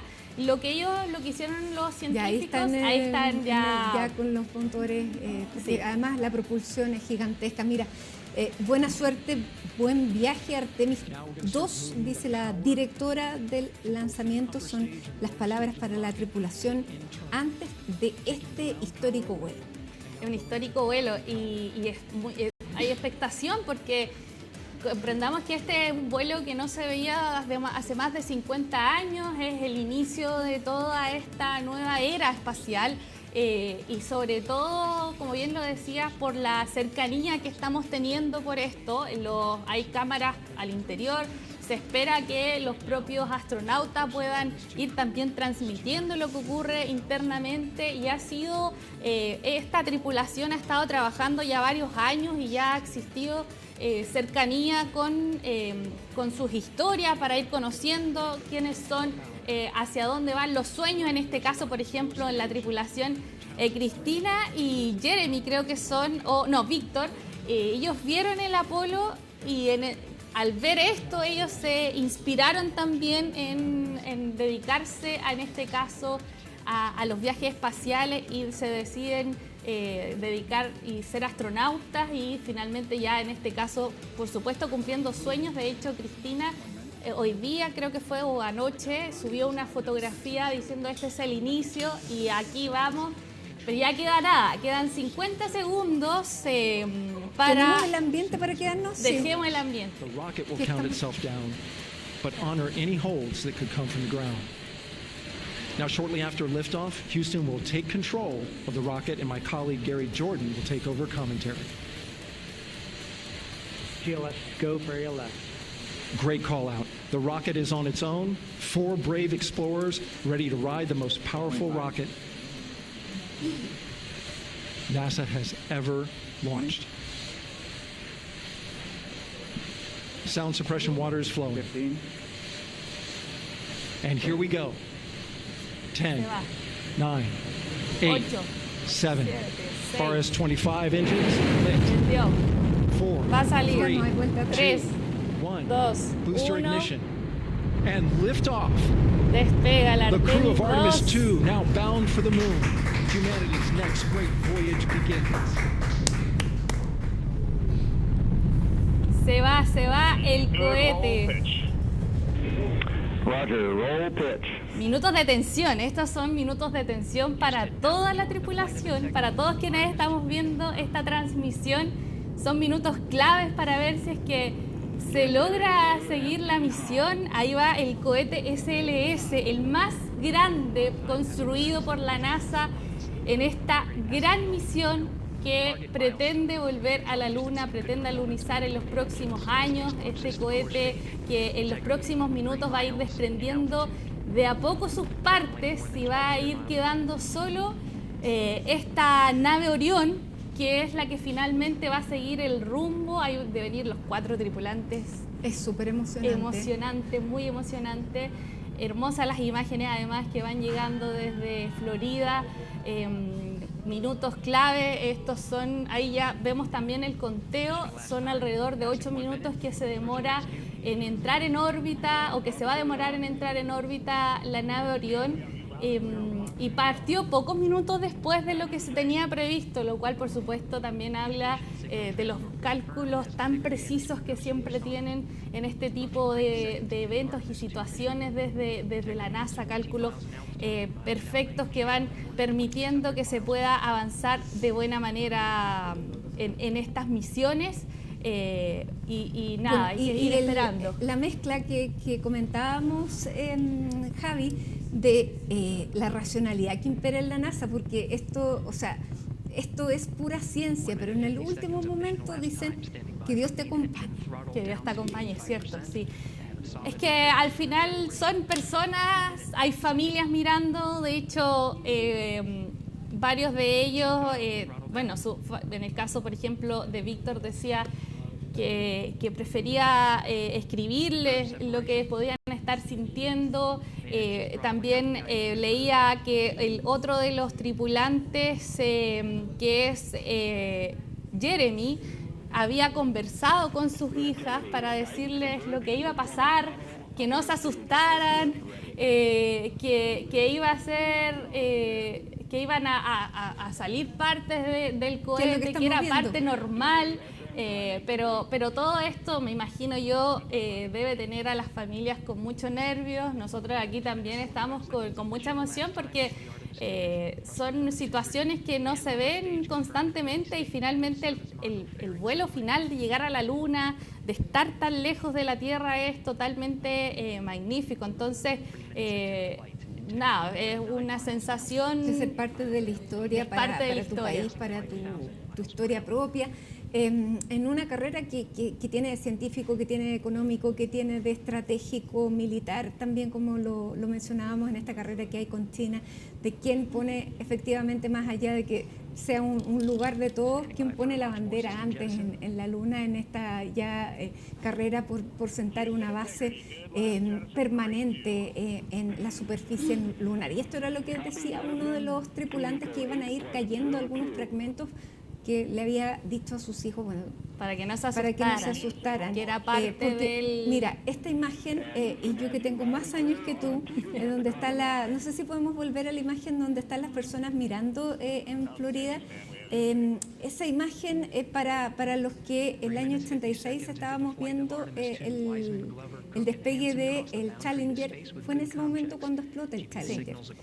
Y estaban todas las familias también en esa posición, y es entonces donde ocurre esta tragedia que suspendió durante muchos años el desarrollo de las misiones de Estados Unidos al espacio. Así que en estos momentos ya pasamos ese tiempo. Mira, ¿no? Sí, de hecho la NASA publica hace pocos minutos, dice: Orión ya no necesita las estructuras protectoras que las resguardaron durante la fase inicial de alta presión dinámica del lanzamiento. El siguiente hito importante es la separación de la etapa central y el encendido de la etapa de propulsión criogénica intermedia. No vamos a hacer mucho esa explicación tan científica, pero en palabras sencillas ya va avanzando en las etapas. Ya van 5 minutos desde el despegue.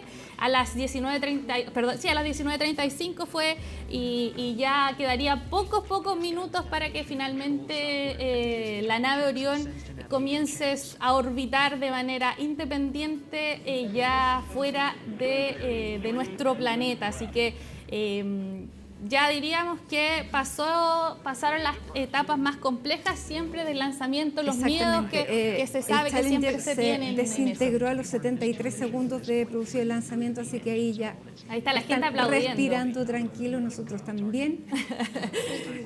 Y bueno, vamos a seguir todos estos 10 días de viaje, Javi.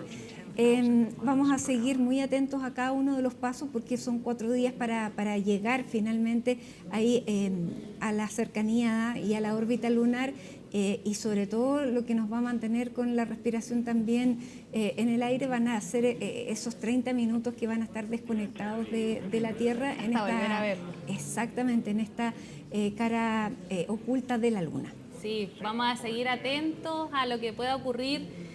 De aquí a 10 días más van a volver también en la vuelta. Hay algunos nervios en todo el trayecto, por supuesto que sí, pero ya pasó, digamos, lo más complejo. Hasta el momento la NASA informa de que todo está en perfecto estado.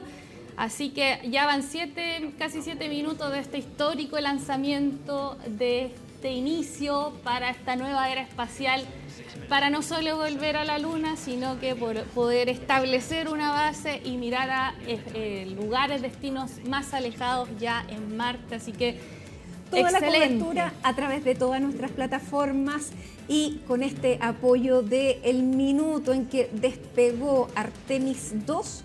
Nos vamos, muchísimas gracias por habernos acompañado, síganos a través de todas nuestras plataformas, que tengan una gran tarde y nos vamos contentos con esta imagen.